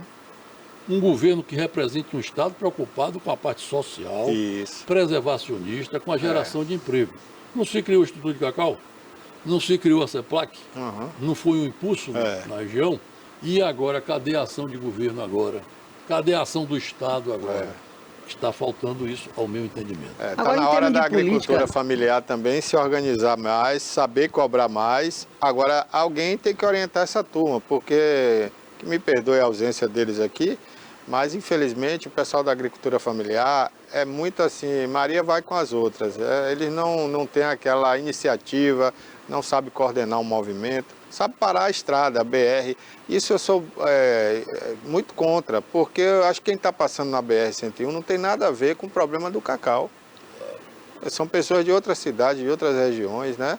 Acho que a gente tem que ir para Ondina, Fizeram protesto a lá porta no do governador, Porto, né? No Porto de Léus. Brasília, para a porta do presidente. Porto de Léus também. E aqui para fazer uma justiça, viu, Toné e Joaquim, que eu critiquei aqui o PT porque está 16 anos no poder, né? Há 20 anos já na Bahia, 16 anos no Brasil. Mas eu critico também Bolsonaro, porque nos 4 anos que ele teve à frente do Brasil, ele sequer nomeou uma pessoa competente para a CEPLAC. E quando nomeou, levou para Brasília e colocou a pessoa dentro do Ministério da Agricultura lá, fazendo outra função que não tinha nada a ver com a CEPLAC nem com o cacau. Então, eu não estou aqui defendendo A nem B. Para mim, o Bolsonaro foi tão incompetente nesse ponto como o PT. Apesar de ficar menos tempo, mas também não fez nada e não manifestou nenhum interesse em fazer. Essa é a realidade. Quando eles querem, eles fazem, né? Você vê que o Tarcísio veio aqui na região e em 60 dias resolveu o problema da BR-415. Em 60 dias. Faz um excelente serviço. Né? Alargou a estrada, que se fizesse isso há 2 anos não precisava duplicar. 649 está quase sem função. É, porque se ele faz isso há 2 anos atrás, só precisava duplicar as pontezinhas ali e a gente estava duplicada a 415. Você está corretíssimo. Olha, veja bem, eu aproveito também o momento para falar de uma coisa importante. Eu fiz um projeto de lei, tomei a ousadia, né, como cidadão civil, e coloquei na mão de um representante, de um deputado federal, em relação à cacauicultura. Eu reconheço que aquele que vem produzindo com dificuldades, né, aquele que está combalido de tudo isso, devendo muito, ele precisa ser recompensado. Há um ativo recebível enorme na cabruca, na floresta, onde o cacau está encravado, que é o sequestro de carbono. Esse cidadão que está aí até hoje, isso nasce no século XVII, essas matas que estão aí cobrindo esses cacaueiros, ele não recebe nada por isso. E existem fundos gigantescos na Amazônia destinados à preservação. E por que não trair isso para cá? Não atrair para cá, não trazer e criar um projeto de lei. Esse projeto já tem número, já foi dado entrada na secretaria, está aguardando a indicação de um relator. Qual é o objetivo do projeto? Inclusive, vou falar amanhã também, no podcast. Vou trazer o resumo do projeto para apresentar, para discutir o benefício que traz a região cacaueira, que está aí mais de 500 mil hectares, beneficiar o produtor que trabalha com esse sistema agroflorestal, dar a ele 2 arrobas de cacau por hectare, isso vindo o quê? Do fundo que trabalha a preservação a nível mundial. Ora, se a Europa, se o americano tem interesse de investir aqui para que a gente não desmate, preserve, para contribuir, né, no combate à questão do efeito, né, dos gases estufa, lá esse foi o propósito da COP30, da COP30, né, combater tudo isso, combater o desmatamento, o controle da temperatura. A cacauicultura é um modelo. Modelo. Está precisando de quê? De líder. O que você falou, eu reforço. Aqui não tem líder. Não tem. Esse movimento agora parou na mão de quem? Na mão do governo. Sim, mas tem um líder... Foi absolvido pelo PT. Tem um político, viu, Joaquim? É um deputado, Diego Castro, do PL, que quer lançar um projeto de lei chamado de Política Emergencial de Socorro a Produtores de Cacau. Mas vamos agora observar, nós estamos em ano eleitoral. Tudo é interessante para essas pessoas, né? Agora que vai acordar para isso... Agora aparece tudo, então, mas é exatamente interessante que provoque, porque a autoridade, ela também tem que ser provocada.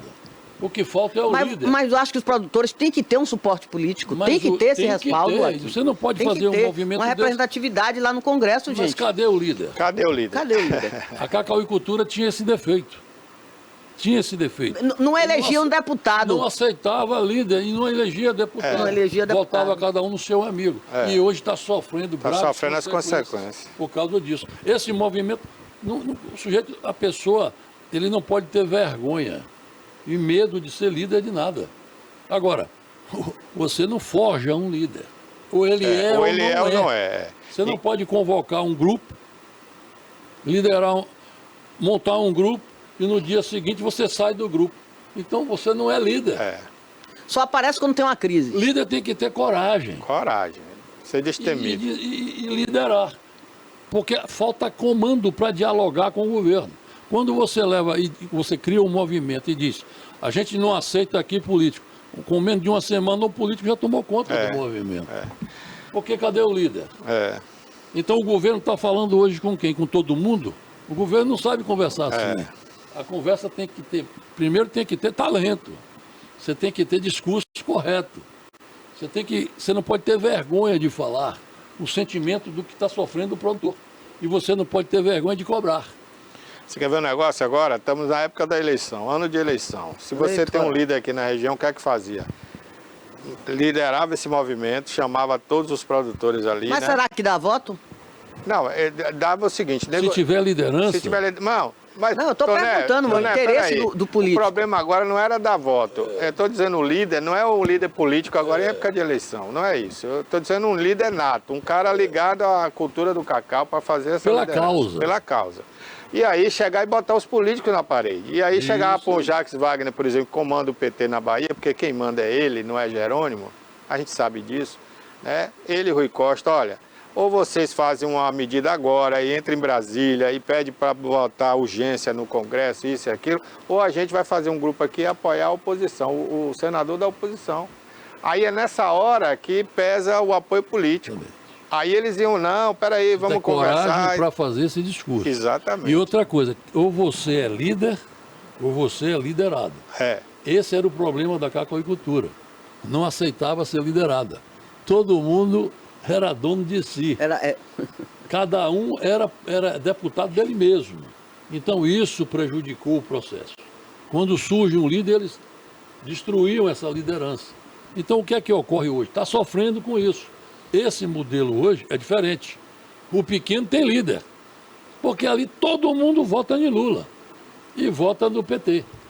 Então cadê o líder que representa? A esquerda é boa, né, Joaquim? Você está vendo que os sindicatos atuam. Mesmo no modelo retrógrado, ultrapassado, que eu acho que vai ser superado, eu acho que professor é representado, o taxista tem sindicato, o bancário. O bancário. Essa turma faz política mesmo. E cadê o representante do cacau? Não tem. Cadê o representante do produtor? O produtor rural? Não tem. Então, falta liderança. E a direita não aprendeu a fazer isso. Ou direita, ou centro, sei lá o que for. Aqui a questão não estou querendo... Não é ideológica. Eu estou dizendo que o cacau, esse modelo que está aí, existe um desinteresse do governo. Existe um desinteresse muito grande, a partir mesmo dos produtores. Um desinteresse. Então, quando a crise realmente atinge, como você falou, a questão dos preços, o bolso, aí nego vai para o bolso, aí nego vai para a rua. Vai para o CAI, vai para o Porto, vai para a governadoria. Tem que procurar alguém para resolver. Depois, quando melhora a situação, estabiliza a situação, aí nego esquece. Mas não é claro assim. Que esquece e vai esquecer, então não vai resolver o problema. Porque o mercado, o câmbio é volátil. Quem regula o mercado é lá em Nova York. Não é o governo que vai regular. É a bolsa de lá. Não é o governo aqui que vai regular. É commodity, né? É commodity. Então a solução vem por outro caminho. O preço Ela pode vir por aí. pela questão ambiental, para que o produtor tenha um benefício em cima do que ele faz, que é a preservação. Você vai ter 2 arrobas por ano. O cara tem 100 hectares de cacau. 2 arrobas, se tiver 500, quanto é que dá isso? 50 mil reais para ele investir. Para ele investir. Então ele está equilibrado no processo, porque o custo dele cai e ele vai entrar no mercado com preço alto, preço baixo. Agora hoje ele não consegue produzir, porque o custo está acima do que o mercado está pagando. Ele gasta 100 e recebe 50, não funciona. Então está aqui lançado o desafio para o governo fazer esse modelo produzir 400 mil toneladas, 700 mil toneladas. Eu estou apostando e pagando para ver. Bacana. Agora eu ainda deixo uma sugestão aqui, que os produtores se unam, se organizem ainda mais, contratem profissionais, inclusive da área de marketing, Henrique. para que faça um trabalho. Olha, o cacau, outro dia eu conversando com o doutor Valnei, produtor lá de Piauí, né? Ele me disse que o cacau é o maior antioxidante, né? Mas ninguém divulga isso. O cacau é alimento, né? Além de alimento, né? É antioxidante. Então ninguém divulga isso. Outra coisa, as pessoas consomem cacau, chocolate de baixa qualidade por falta de informação. A verdade é essa. A lei nunca foi aprovada.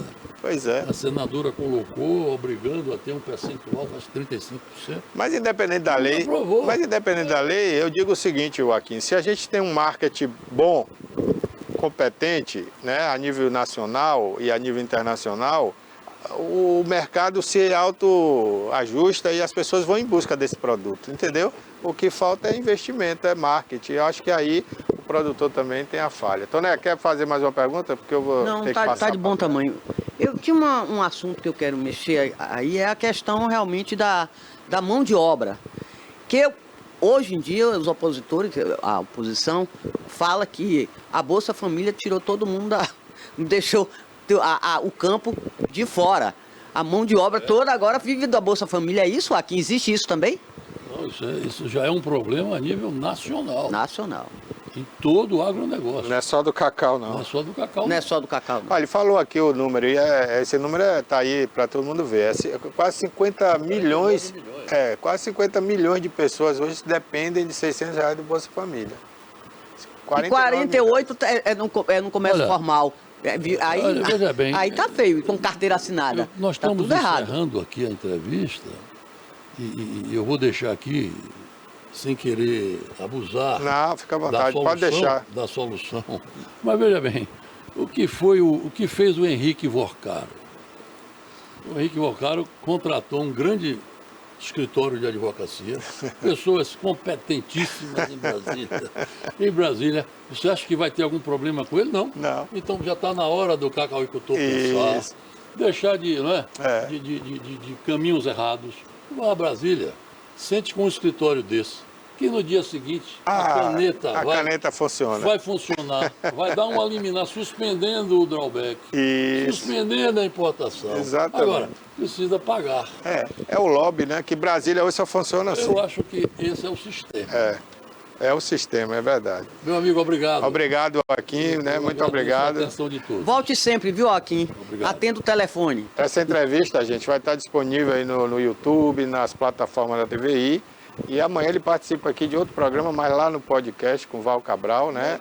9 horas vai ser transmitido ao vivo e depois vai estar disponível também na nossa plataforma tviplay.com.br e no YouTube TVI Oficial. Pérola.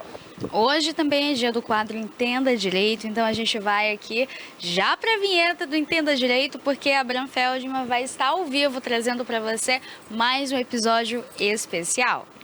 Criada em 2005, a TVI se tornou a primeira emissora de TV por assinatura fora do eixo Rio-São Paulo, transmitida pela operadora TV Cabo para mais de 40 mil espectadores em Itabuna e Ilhéus. Com uma programação 24 horas no ar, a TVI chegou a fazer 6 horas de programação local diária ao vivo, revelando talentos para a televisão baiana.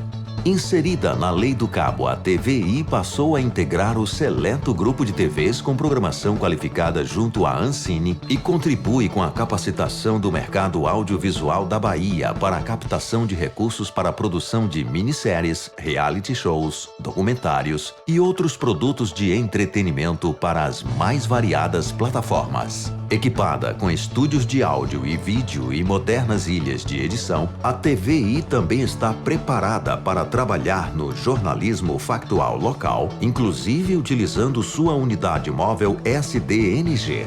Passando agora por uma reestruturação, a ação programadora detentora do canal TVI se prepara para transformar o sul da Bahia em um polo de teledramaturgia, movimentando o mercado do audiovisual da Bahia. TVI é da Bahia, é da gente. Eu sou Fernanda Andrade, tricologista, especialista em calvície e queda capilar. Aqui na clínica utilizamos ciência, tecnologia de ponta, exames de imagem e protocolos exclusivos. para tratar com precisão, entregando assim resultados reais e duradouros. Mais de 500 pacientes já passaram por aqui e recuperaram não só a saúde dos fios, mas também a confiança e a autoestima. Cada fio conta uma história e eu estou aqui para ajudar você a reescrever a sua.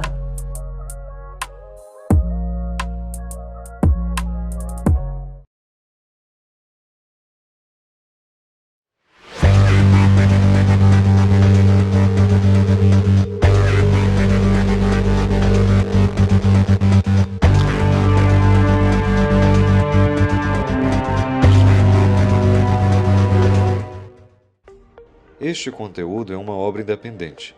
Seus comentários e opiniões são de responsabilidade dos seus idealizadores, não refletindo pensamentos e opiniões da emissora TVI. Né? Uma história.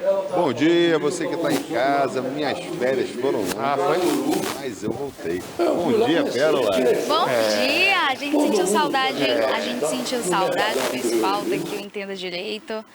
E deixou aí com um gostinho de quero mais. Pronto, ótimo. Assim que é bom, né? Tem que criar esse suspense mesmo.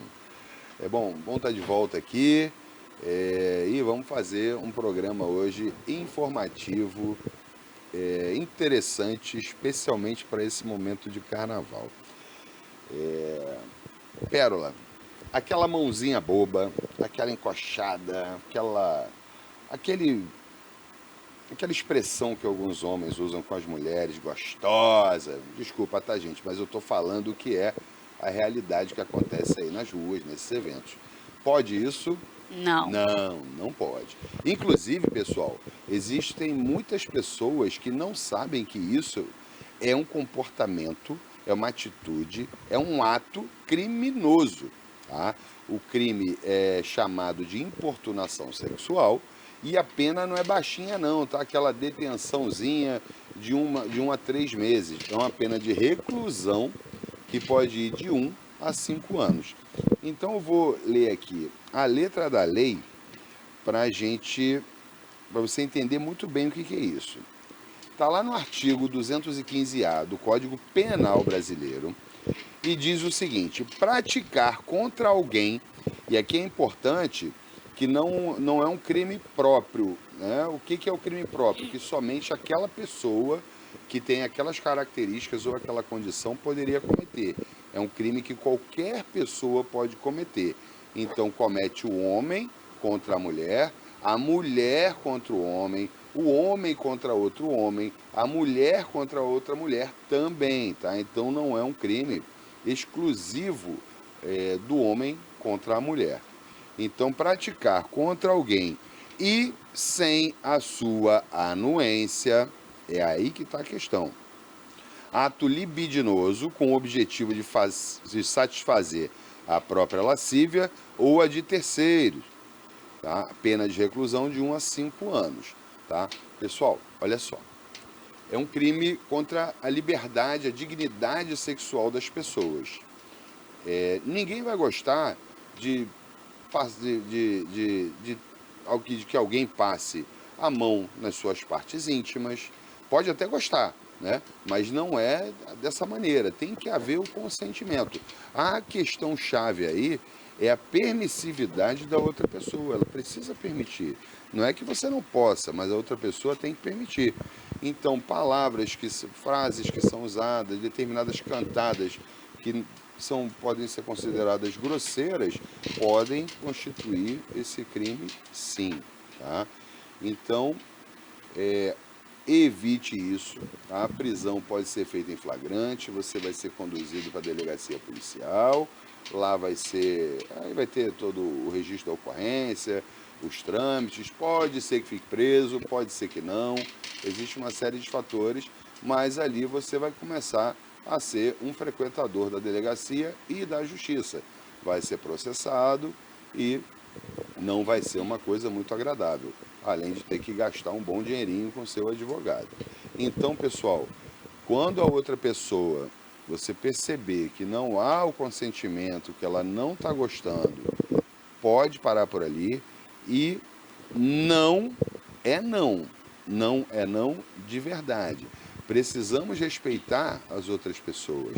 Aquela outra pessoa, o que é mais comum, que é o homem fazendo isso com a mulher, é uma mulher que pode ser uma mãe, que é uma irmã de alguém, que é filha de alguém. E, inclusive, ela pode ser a sua mãe, a sua irmã, a sua filha.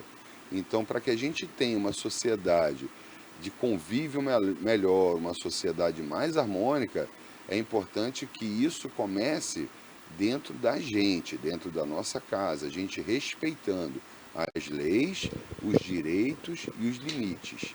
Isso, sim, constrói uma sociedade melhor. E não tem essa, eu estava bêbado. Cara, o carnaval, todo mundo bebe, e isso não é desculpa para um ato como esse. Tá? É necessário, é imprescindível. As sociedades são criadas, construídas e reformadas com base no respeito mútuo de cada pessoa com as outras.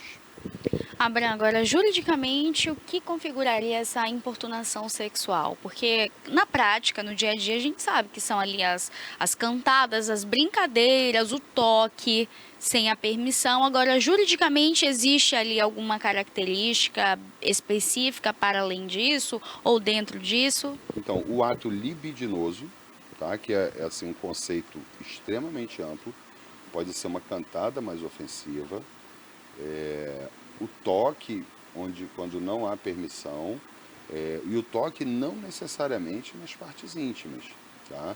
Porque pode haver toque que não seja nas partes íntimas, que tenha aquela conotação sexual também. Então, o agente praticou qualquer ato libidinoso, seja a cantada, seja aquela sarrada, né? Não, vou chegar perto aqui, vou aproveitar que está uma bagunça, vou me aproveitar. Não pode. Então, assim, é um conceito amplo e são muitos os atos que podem configurar esse crime. O principal elemento é o não consentimento da vítima. O não consentimento. Porque, vamos ali, então um casal, né, se encontraram na festa, se conheceram, gostaram, começam a trocar beijos, tá ok, tudo ótimo. Aí mãozinha boba para cá, mãozinha boba para lá, até aí tá ok. Né? Tá tendo o ato libidinoso, mas com consentimento. As pessoas estão permitindo isso. E em determinado momento, um deles não gostou, olha, não, parou, não quero mais. E a pessoa continuou, aí o crime está configurado. E aí não tem choro nem vela. Agora, um outro ponto, Abraham, que eu queria entender como que se configura. Obviamente, eu acho que deve se encaixar aí na importunação, sim. Quando não é próprio no corpo da pessoa, seja no homem ou na mulher, que está tendo ali o seu corpo violado. Mas quando esse criminoso é no próprio corpo dele, porque tem relatos, até mesmo aqui em Ilhéus, né, como aconteceu o episódio das moças, em que tinham homens ali se tocando, fazendo ali o ato do toque nas partes íntimas dele mesmo, quando via mulheres caminhando, passando pela praia. Às vezes acontece em metrô, que tem ali um fluxo intenso de pessoas em ônibus. Então, também se configura também como a importunação sexual? Não, o assédio, né? Aí já é um pouco mais difícil de se configurar a importunação sexual. Vamos dizer aí, seria isso está muito mais relacionado ao ato obsceno, tá, do que a importunação sexual. Porque a importunação sexual eu preciso ofender a dignidade da outra pessoa, né? Dirigido especificamente àquela pessoa. Isso aí ele está fazendo e está mostrando para todo mundo. Né? Então não se dirige a uma pessoa especificamente. Então isso está muito mais para um ato obsceno. Mas existem outros tipos penais aqui relacionados à liberdade sexual e à dignidade sexual, que também, eu vou tentar ver aqui, peraí.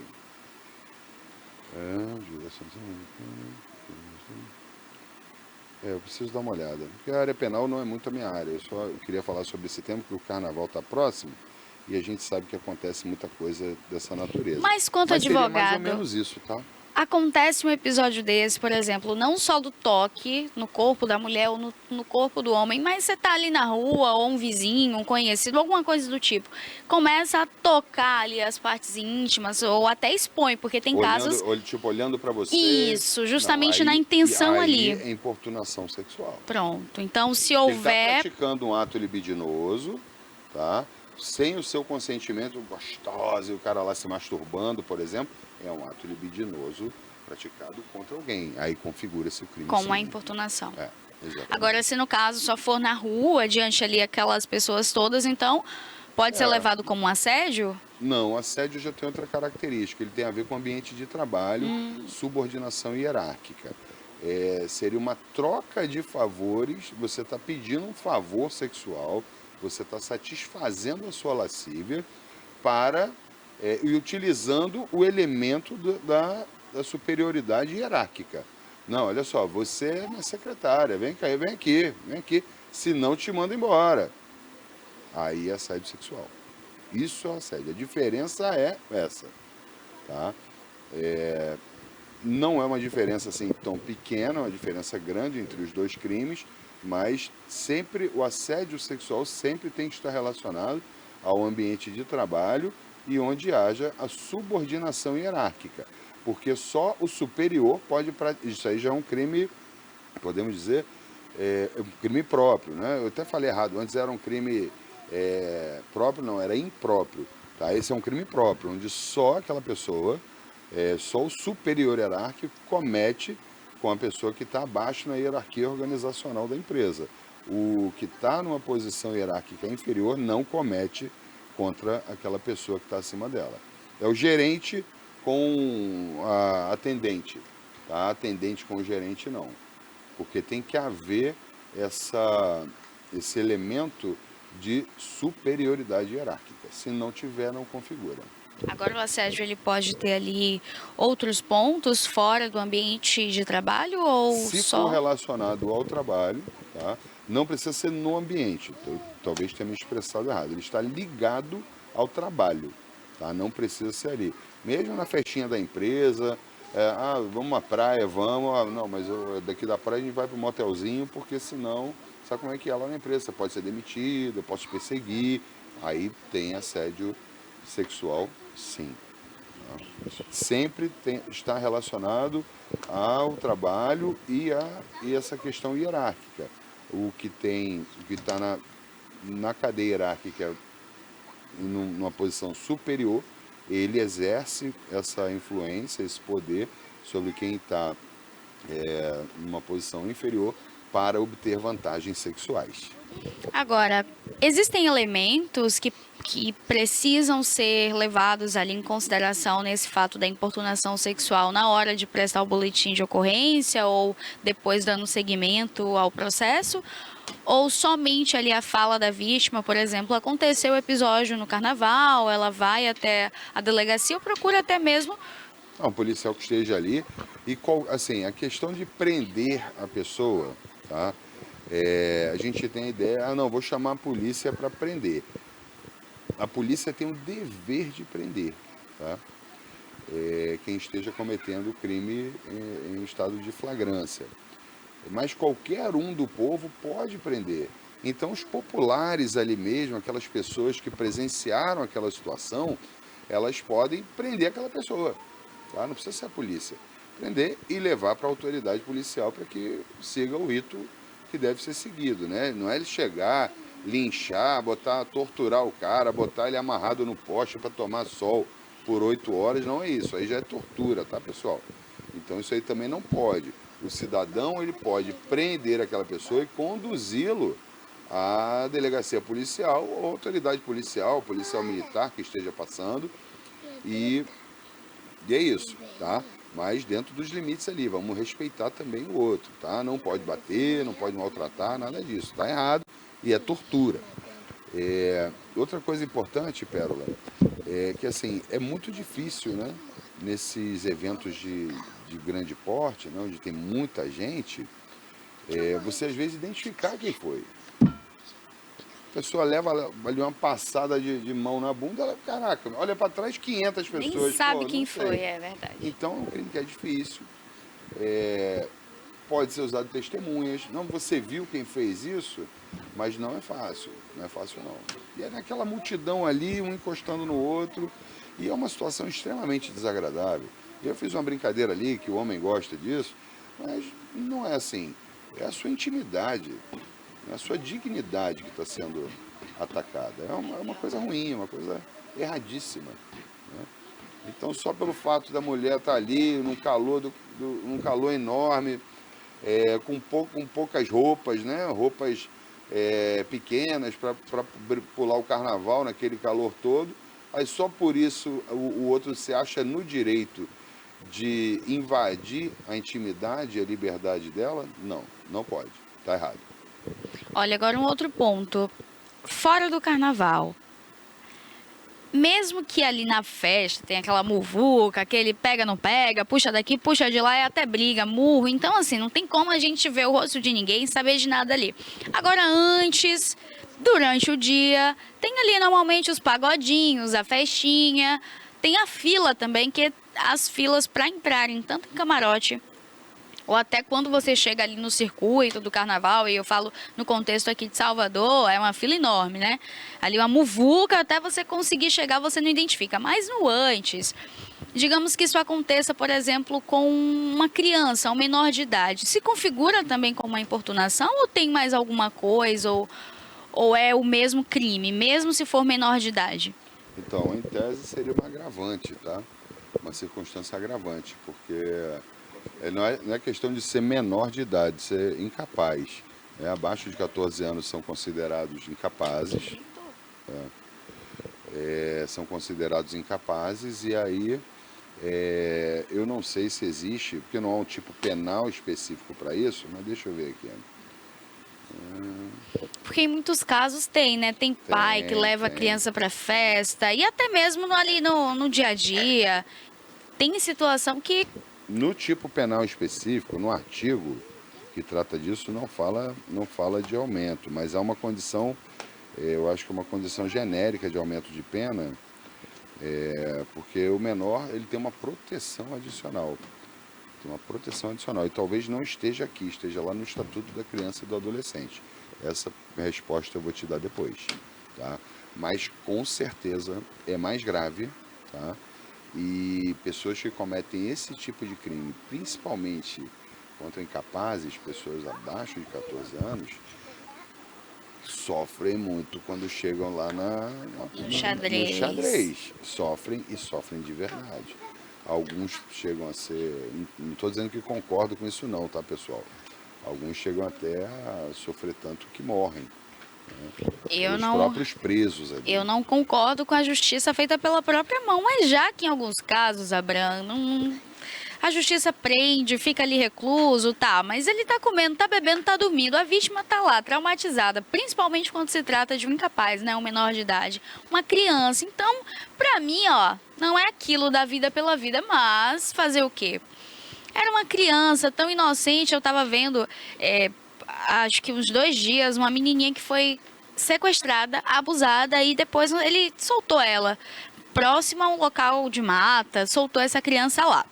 E a menininha, pelas imagens de câmera que já estão aí nas redes sociais, ela passa a mão na roupa, leva próximo assim ao bumbum, e ela leva ali para as nádegas e quando ela toca parece que vem algo. A gente não consegue identificar, não vi nada na mão dela, mas parece que tem algo. Ela fala assim, a minha mãe vai me matar. Ela corre, toca no bumbum, as câmeras mostram, e ela aparenta ter algo ali na mão, como se fosse sangue ou algo do tipo, e corre de novo. E ela tinha sido deixada por esse homem ali, próximo a esse mato. E ela já vinha em direção a essas casas quando a câmera pegou. Então, assim, nessa época de carnaval, é tanta coisa que acontece. É tanta coisa que não se restringe apenas ali na festa, no evento. Parece que as pessoas ficam mais soltas, parece que a cabeça sai do lugar. O consciente não existe. Eu acho que é uma época do ano que acontecem mais absurdos ainda. Pessoal, assim, tem uma combinação de calor, o que leva a pouca roupa. tem a animação, a alegria, aquela inflamação toda que as pessoas estão. Tem também as músicas, né, que são músicas que estimulam um comportamento mais voltado à alegria, a alegria. Então a música também estimula. A bebida é um fator fundamental também. As pessoas vão perdendo um pouco do norte moral. Quanto mais bebem, a bússola moral vai se perdendo. Drogas, o consumo de drogas é muito grande. Então, os acontecimentos nessa época de carnaval são esquisitos, vamos dizer assim. A gente vê mais acontecimentos, mais crimes ligados à dignidade sexual, como estupro, atentado, importunação sexual, né? A gente vê mais crimes desse acontecendo nessas épocas de verão e carnaval. Aqui no Brasil é assim. E, infelizmente, é uma realidade que a lei e o poder público deve combater essas práticas e, principalmente, as pessoas precisam criar uma consciência melhor, né? O cara que é estuprador, eu entendo que ele já nasceu programado para aquilo. É uma pessoa que provavelmente tem um desvio mental, ele tem alguma coisa errada, porque não pode ser uma pessoa normal para estuprar uma mulher, uma criança. Isso aí não é uma pessoa normal. Eu não consigo enxergar como uma pessoa normal. Mas existem pessoas que cometem determinados crimes, não de tamanha gravidade, motivados pelas drogas e pelo álcool e pelo momento, né?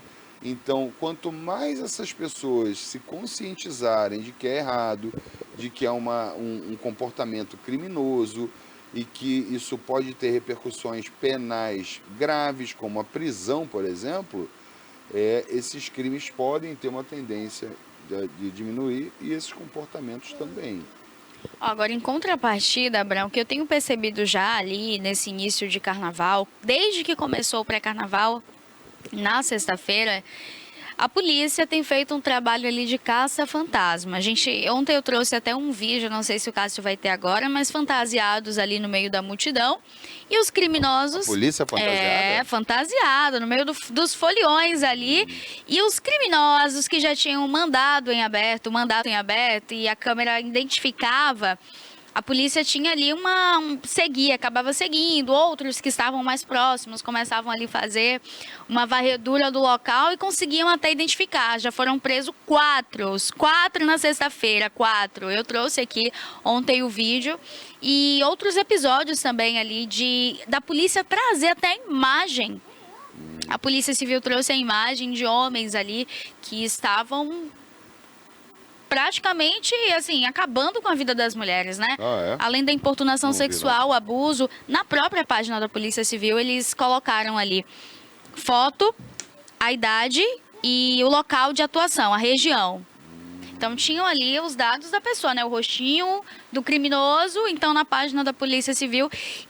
E nos comentários, inclusive, tinha gente até brincando que, eu conhecia fulano, não sabia que ele estava fazendo isso, nem que estava sendo procurado por esse crime. Crime de estupro? Sim, também. Crime de homicídio, feminicídio. Eu achei essa prática, assim, claro que ninguém vai passar ali o dia olhando fotos. Olha aí, a gente tem esse vídeo aí. Deixa eu ver. Olha lá, o caça-fantasmas na folia. A polícia estava fantasiada aí e conseguiu identificar suspeitos ali em bloco. Olha aí, a prisão, o momento da prisão deles. Isso Uma mulher aqui na Bahia? também. Não, esse aí é em São Paulo. Esse foi em São Paulo, mas a gente tem um também aqui em Salvador. Olha só a quantidade de aparelhos celulares dentro do saquinho de salgadinho. Quem vai imaginar, Branco? Essa aí foi para curtir o carnaval mesmo, né? Foi fazer a festa. Os bloquinhos de São Paulo estão ganhando uma proporção ainda maior, né? Já tinha muita força, agora recebe aí muitos turistas. E a gente vê... Eles saem de caça-fantasma mesmo, né? Sim, olha lá. É. E acaba que ninguém tem uma identificação ali, né, de que é um policial, então acaba praticando o ato ali do furto, acaba praticando diversas atividades criminosas e é pego nesse momento. Então essa mulher, ela mesma foi conduzida à delegacia, olha só a quantidade de aparelhos. Então, esses crimes também de furto no carnaval acontecem muito. É importante que as pessoas tenham consciência de que carnaval é uma festa violenta no sentido da violência mesmo, né? E muito furto e muito roubo. No carnaval, os índices de furto e roubo vão lá para cima. Então, sair de casa com quase nada, pouco dinheiro, preferência paga tudo ali no Pix, conferir o valor que está no Pix, senão você vai levar outra volta. Um zero a mais ali é fácil de colocar e a pessoa, às vezes empolgada, com pressa, acaba pagando também. E outro cuidado, gente, esse é importantíssimo, tá? Cuidado com bebidas falsificadas. Cuidado com bebidas falsificadas. Eu aconselho as pessoas a não tomar cerveja long neck. Sabe por quê? Eles pegam as garrafas, enchem com qualquer cerveja que tem, as que sobram mesmo, tampam e botam lá para gelar de novo. Água só com gás. Esquece água sem gás. Tá? Porque eles pegam também as garrafinhas, enchem com qualquer água que encontrar, da torneira, qualquer água que encontrar. Então, água só com gás ou em estabelecimentos comerciais. Tá? E não são todos não, tá, gente? Não são todos os ambulantes que fazem isso não. Mas existem alguns. E como a gente está falando de um produto que pode causar mal, um grande mal à sua saúde, se consumido o produto adulterado, pode causar um grande mal à sua saúde, não custa ter cautela. Comprar ali com os ambulantes cadastrados, né? Que eles têm um cadastro, você sabe onde comprou, com quem comprou. E em estabelecimentos comerciais. Não beber qualquer água, não beber qualquer cerveja. Cervejinha só em lata. E a gente está com um problema aí também do etanol, né? Nas bebidas, do metanol. Então talvez seja a opção aquela caipivódica, né? Você não tomar na festinha. Tá? Você deixar para tomar em casa ou em algum restaurante, algum estabelecimento comercial que você tenha um sentimento melhor de que o produto vem de uma origem adequada, que vem do fabricante, e não um produto feito no quintal da casa de alguém. Agora, no caso, por exemplo... Isso aí é importante, tá, Pérola? Sim. Agora, acontece ali, então, o consumo dessa bebida adulterada, a pessoa passa mal. E aí, Abraham, o que faz? Passei mal, tem ali o risco do metanol. Existe alguma penalidade a esse ambulante ou a esse estabelecimento? Pois pode haver sim, tá? Pode haver. Quando não é o estabelecimento, tá? E o ambulante cadastrado que você consiga identificá-lo. Ele tem que ter a origem de tudo aquilo que ele comprou. Nota fiscal, porque ele precisa ter um produto seguro para o consumo humano. Tá? Não só humano, para qualquer consumo. Tem cachorro que toma cerveja também. Tem mesmo. Tem de um amigo meu bebe cerveja. Então o consumo tem que ser seguro, e para que as indústrias de bebidas, elas têm um padrão de qualidade e de segurança fantástico. Tá? Tanto que são muito raros os casos em que acontece alguma coisa. Teve alguns anos atrás, com a cervejaria Baker, onde morreram algumas pessoas contaminadas por um produto lá, uma falha na produção, mas via de regra são produtos que têm muita segurança. E você, para ter um consumo seguro, é necessário também que você adquira, consuma em locais que você tenha a certeza da proveniência e da segurança do produto. Senão, vai ter problema. Vai ter não, espero que não, vai ter. E o metanol, ele é extremamente tóxico, mata, e ninguém quer morrer por causa de um drink, por causa de um uísque, por causa de uma caipivódica. Tá? Então, faça um consumo ali. Já estou bêbado mesmo, vou tomar isso aqui. Não faz isso. Não faz isso. É a sua saúde, é a sua vida, é a sua família que está esperando você voltar para casa. Exatamente. Agora, Mas assim, como responsabilizar tem. Só voltando, aí o Código de Defesa do Consumidor diz que o comerciante ele é responsabilizado quando não é identificado o fabricante.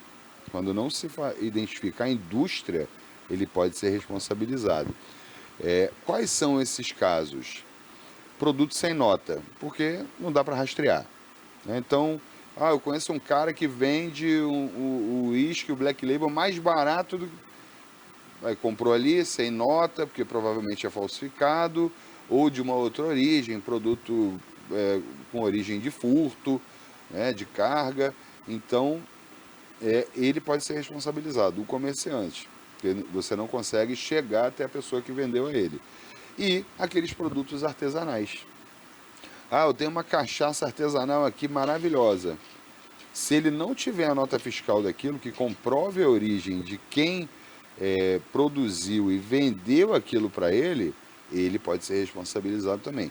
E essa responsabilização, pessoal, pode ser muito severa, muito dura mesmo. Digamos que uma pessoa venha a óbito após consumir uma cachaça, né? Uma destilada, como chamamos aqui na Bahia, contaminada com metanol. E a pessoa vai a óbito. A indenização que esse comerciante vai ter que pagar à família pode chegar a cifras astronômicas. Então, além de ele ter no currículo ali um homicídio, culposo no caso, né, ele vai ter uma responsabilização civil, pagamento, indenização de uma monta provavelmente bastante elevada. Então, é importante ter cuidado, é importante saber de quem você comprar somente da indústria, porque ela tem os certificados, os processos produtivos que deixam o produto seguro para o consumo, tá? Isso é de extrema importância. E nota fiscal, para que você comprove a origem do produto que você pôs à venda. outro ponto, Abraham, esse ponto ele foge ali um pouco da questão de importunação, mas eu queria entender agora sobre, você está na festa, vai até o bar, vai consumir ali algum tipo de bebida, quando você vai efetuar o pagamento, aquele Pix não é o da empresa cadastrada ali, por exemplo. Eu sou sua funcionária, chega alguém para comprar no seu bar. Eu vendo esse produto, mas esse produto eu estou vendendo com o meu Pix. O que se configura ali, roubo. Sim.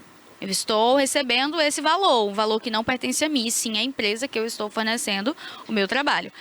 Agora, além de ser o roubo, caso essa bebida seja ali de origem duvidosa, o crime vai para quem? Se configura pelo Pix que foi feito ali ou diretamente a essa empresa? Mesmo que aquele funcionário esteja ali roubando, ele não tem nenhuma ligação ou como que funciona? O funcionário está vendendo e recebendo dinheiro para ele. Ele está causando prejuízo à empresa. É uma relação do funcionário com o seu empregador. Tá? Você não tem nada a ver com essa relação, é a relação deles.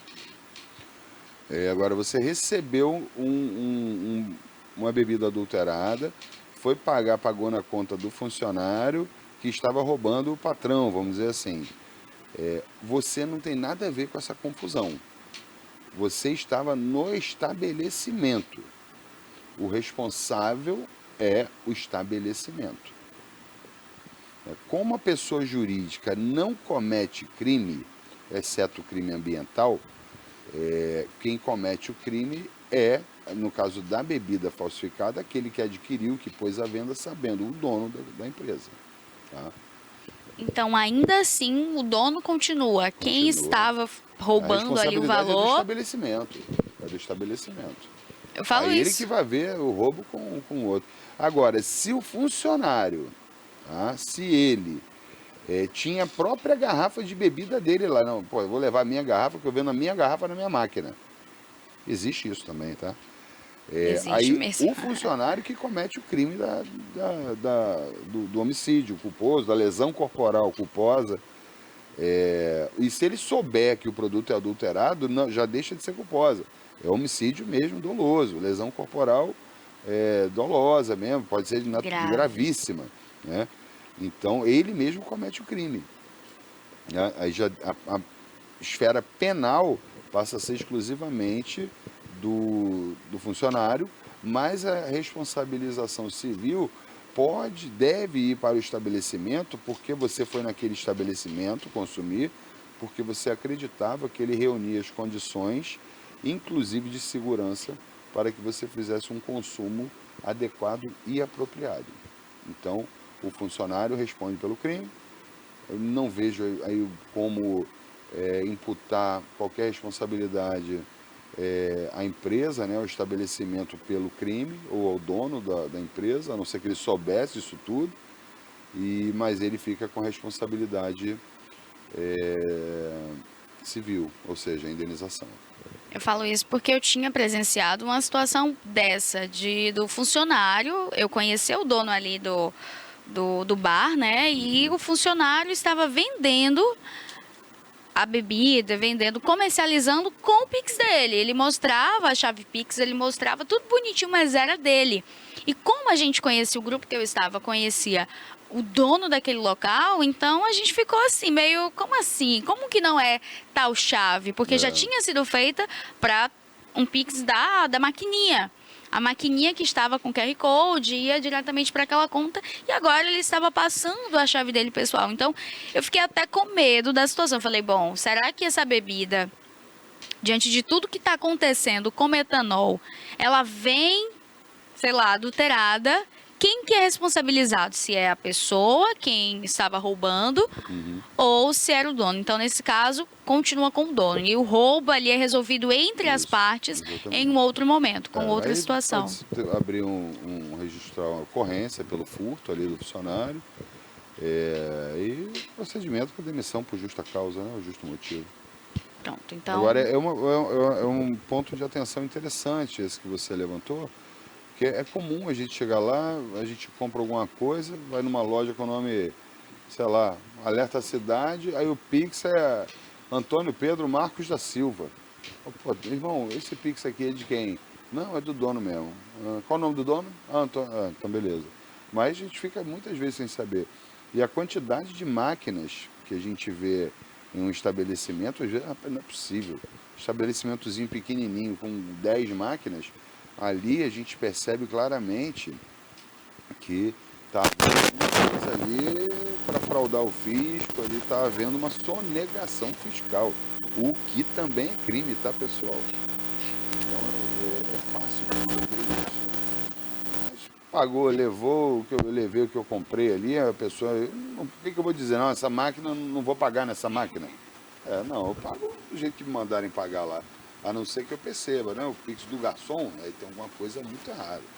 Agora, num caso desse, por exemplo, em que o Pix é feito ali para a pessoa que está roubando, diante do dono, o proprietário, identificar o roubo, acontece o quê? A pessoa também que fez o Pix, ela participa ali da investigação, ela está dentro daquele processo? Como testemunha, a não ser que você, juntamente com o garçom, quisesse fraudar o cara. Não, faz na minha maquininha que eu te faço mais barato. Né? Se você estiver nessa, você faz parte do mesmo crime. Você é coautora do crime. O que não é o seu caso, e o que não é... 99% dos casos não são dessa maneira. 99% dos casos as pessoas pagam achando que estão pagando para a pessoa certa. E cai lá na conta... Cai no golpe do que está roubando. Infelizmente é uma prática comum, bastante comum.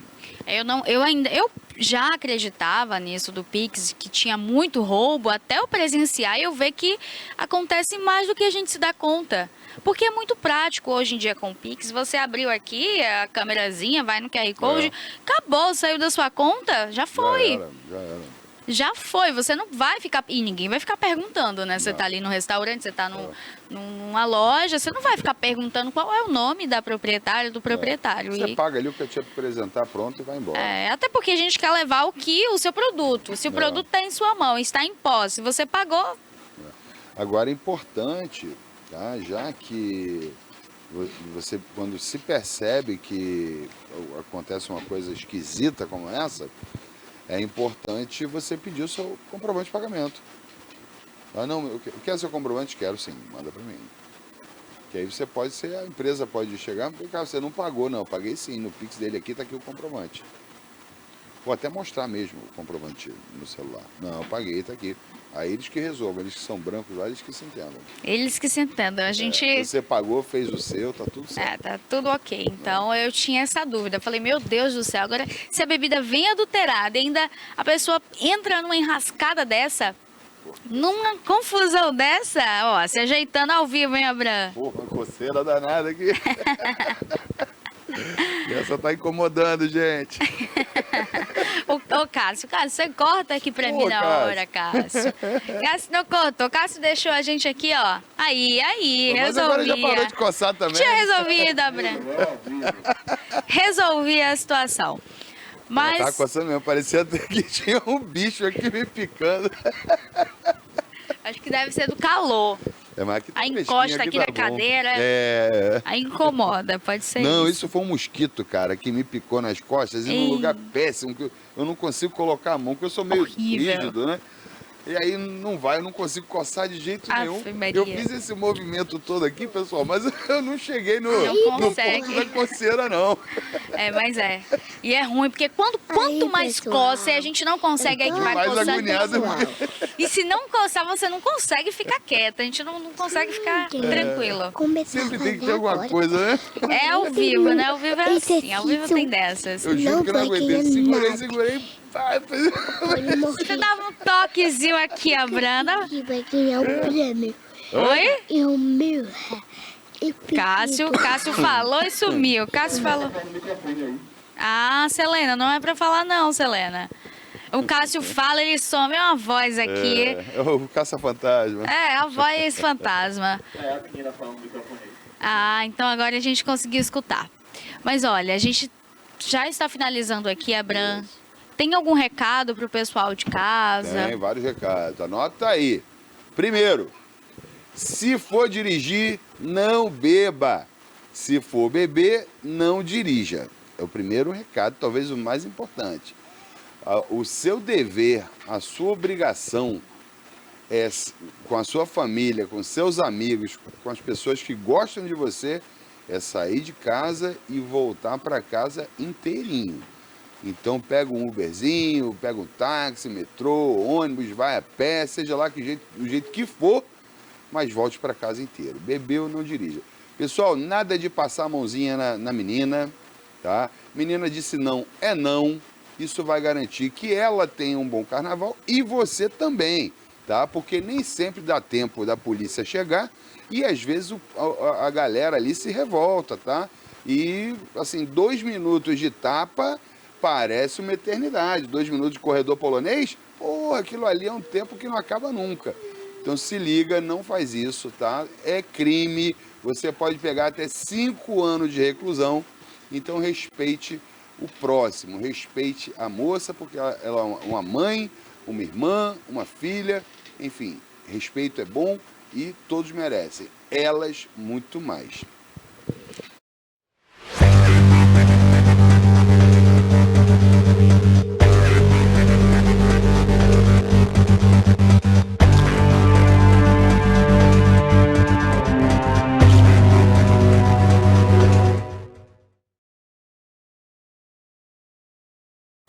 Chegamos ao fim do programa de hoje. Eu quero lhe agradecer por sua audiência, seu carinho diário, por entrar em sua casa. Te dizer que amanhã a gente está de volta. Amanhã, 10 horas, ao vivo, a gente tem esse encontro marcado aqui na telinha da TVI. Tem Café com Poesia e Cinema. Por isso, a todos, uma boa quarta-feira. Que Deus abençoe o dia de vocês. Beijo carinhoso e tchau, tchau.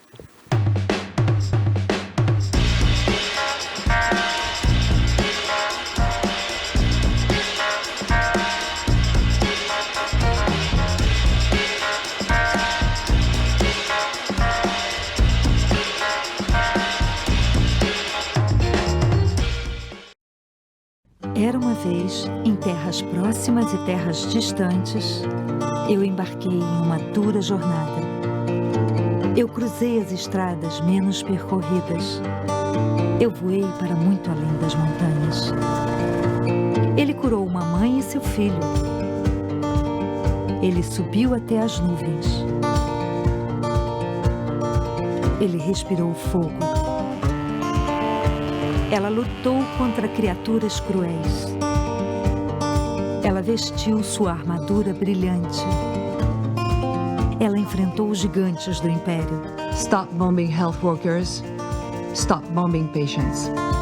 Ela ofereceu o elixir da vida. Ela ensinou palavras encantadas. Eles gritaram sua indignação. Where is the human rights? This is not camp, this is prison. Eles tomaram poções mágicas. Eles aprenderam a andar. Eles se perderam no caminho. Nós os encontramos entre o mar e as estrelas.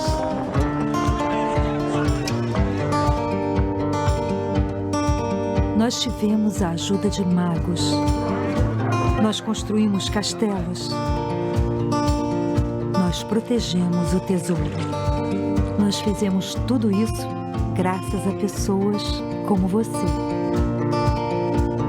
Ajude Médicos Sem Fronteiras a salvar vidas. Acesse agora msf.org.br. Médicos Sem Fronteiras. Precisamos de você para salvar vidas.